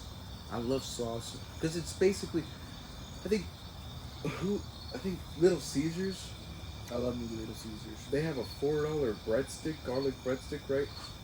Just get marinara on it. No, they have a cheesy breadstick. So it's just a pizza without the marinara sauce. Think about it. How about a cheesy breadstick stuffed with pepperoni? See, now that's just a pizza. Now that's innovative. I'm not gonna lie, that's innovative. Give the devil where it's due. It's very innovative. That would be actually lit as fuck. Have you tried the new Szechuan chicken buffalo bites from Quick Trip? Back in the 1990s, they had a Szechuan sauce, I was like, and it was delicious. And they got rid of it, and this is the only time we can get some. I was like, well, yeah, that was some Rick and Morty. Yeah. That's what brought it back. They did a whole promotion of it for Mulan, and then they took it off, and this is the only place we can get it. Yeah, I'll have a 10-piece nugget with as much Szechuan sauce as you can possibly give me. And then his family dies in front of the aliens, just munching on the. Oh my god! I see what you said about this sauce. You said they promoted a movie with it? They promoted a movie? They did, man. They did. Man, there was another one. I was so sad that it. Well, McBites? Fish McBites are pretty good. I remember, I think, picking you up from over here. And, Kids Oscar, are did fish you get McBites. fish McBites? Yeah, you guys, Get you the guys fish always McBites. want that. Fishy. Fish, Fish bites. McBites. Fish McBites. McBites. Bro, that was literally perfect, just chunks of fish. Come on, dude. Long John Silver can eat a dick. Long John Silver's was like, I don't think it's real It's fish. a greasy mess. Because I could eat Long John Silver. My tío Coite loved fucking Long John Silvers. And he let me get whatever he bought. And yeah, the tilapia, battered dipped tilapia was amazing. But I ordered it again, I think. I think I ordered it or something, or maybe somebody ordered it and I kind of, just shared a meal with them. Yeah, it was greasy as fuck. Like greasy. They lost their way. Now they're selling like fucking fish tacos and corn dogs for some fucking reason. You're a fish company, relax. Why do you have sandwiches? Have you had Popeyes? Fuck yeah. Their sauce wings. Oh no. I think it was Popeyes or no, it's in Churchill. I think it's Popeyes. Sweet and sour sauce inside. It is like the orange sign, right? Popeyes. Yeah. I think it's Popeyes. I never had Popeyes. Love that chicken from Popeyes. This was like a wings, like with saucy wings. Yeah. I ordered garlic parmesan. It's like fucking first time, and it was like really not too bad for a fast food in a place. The wings tasted like wings. Like I was like, this is like Pizza Hut wings. Like, it wasn't as good as, like, you get at a wing place, a Wingstop. Yeah, okay, Wingstop. Yeah. Wingstop is 100% the best place. I think Buffalo Wild Wings wins every time. Eh. They're just bigger. I don't care how many hormones there are in those fucking things. They're bigger, way bigger. Wingstop's is like a thumb. This thumb right now is a drumstick. Oh God, I want fucking Wingstop Like now. what? Tomorrow is Saturday. I might. No, I think I should wait till Sunday to have my fun day. Maybe Yeah. Saturday. Yeah, some Wingstop. Yeah. Well, like Popeyes. So like when I was working at Valero, we made fried chicken. Yeah, fried chicken. But tenders, chicken tenders. I went on a whole rampage of trying to see, like, just like the steaks. I know I went to like 6 steakhouses within a whole year, trying to see where's the best steak. Saltgrass wins. It's Saltgrass wins. Saltgrass. You don't want a good steak, you go to Denny's for their T-bone or IHOP. IHOP's better than Denny's. Anyways, but no, I went on a rampage of chicken tenders, trying to see where's the best. I went Chinese places, black places, fucking Popeyes, But yeah, Where did it went? What? Chicken tenders. it's a toss up between Popeyes and Church's Chicken. Sonic? Sonic wasn't up there? Those are school lunches, bro. Those are school lunch tenders. We're talking about whole chicken breasts, dipped, battered. You know who had the best one that is no longer here? The one next door to McDonald's that closed. I think that was Carl's Jr. now. Ew. It was, Fuck. Yeah, no, I know you're talking about the Star one. Yeah, the Star one. Gross. Their burgers were like basically Burger King. Chicken tenders were so flaky, crispy. It was good.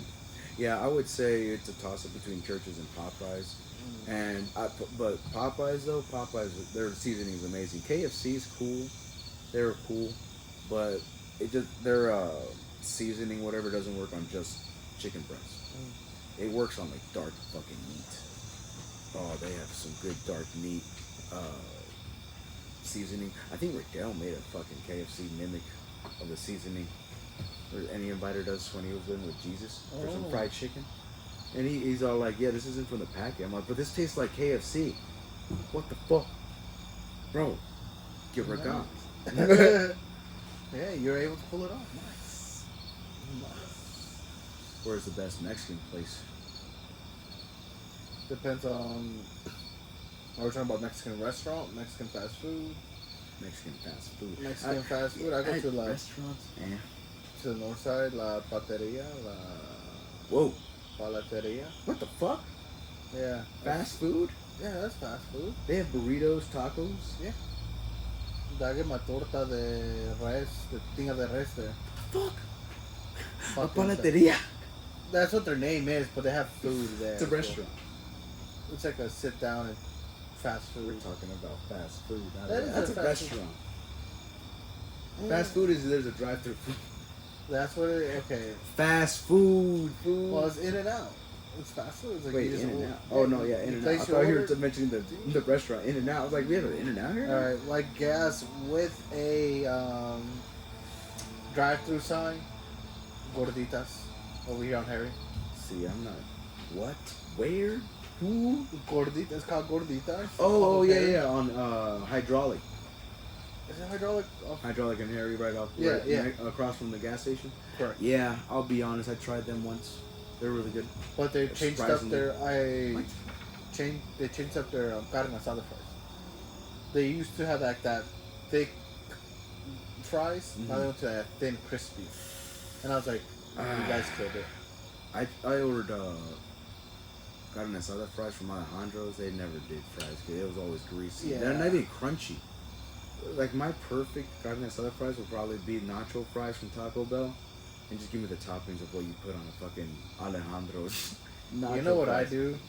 When I was at my hiatus of eating fast food stuff, I went to Wendy's, got their Baconator fries, extra cheese, extra bacon.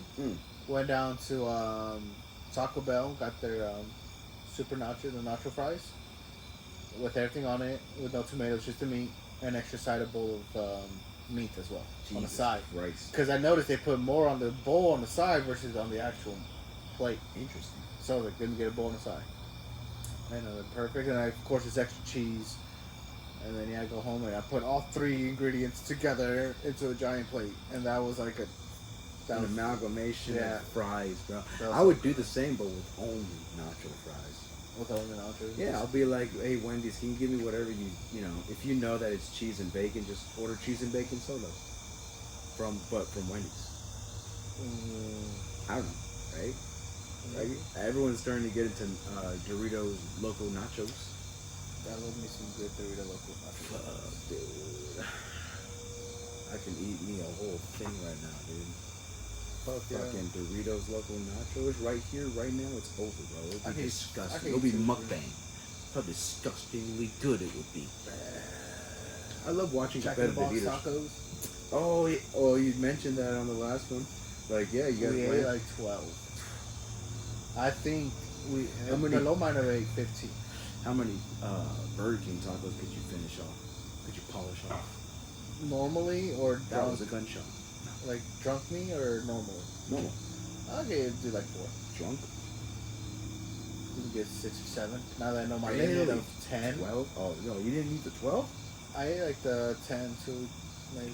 I won't say 10 because I don't know if I finished 10's 12 generous. 10 is generous. I was like, everybody, there was 5 boxes, Yeah. 10 tacos each. Everybody should have had a box. The girls only have like, they left like 2 tacos in their box. Obviously. And there was 1 box left, the girls' box, and that's it. No one said, why did you misidentify me at this trip? Why did you call me a girl? Why do you assume we're girls? Yeah, right. No, because they were. There were 2. No, I know. Okay. I know. I was like, oh, I'm not part of that whole entire LGBTQ, MNMOP, QRST. I just consider that movement the woke movement. They're definitely in the category. They say they're different than the whole woke thing that's going on. I think they're part of it. A big percentage. Yeah, who knows what their ideals. They're something. That's all I can say. And that's all I'll say about that. Yes, sir. That's all we're about to say for tonight. All right. What a podcast, ladies and gentlemen. That was So a good one. go ahead, visit the Spotify page on YouTube and Spotify. Visit it on YouTube. Visit it. Wake Up Be Wednesday there, be podcast square. on YouTube. Catch us next time for the next Wake Up Wednesday. Sorry there wasn't a Wednesday one. Got to redo one, but we got more shit to Always ton more. talk about for sure. Here. Have a- live. Always at the what's your podcast name? Wake Up Wednesday podcast. Hey, have a beautiful day, guys, and we'll ABC. That was a good closing. ABC.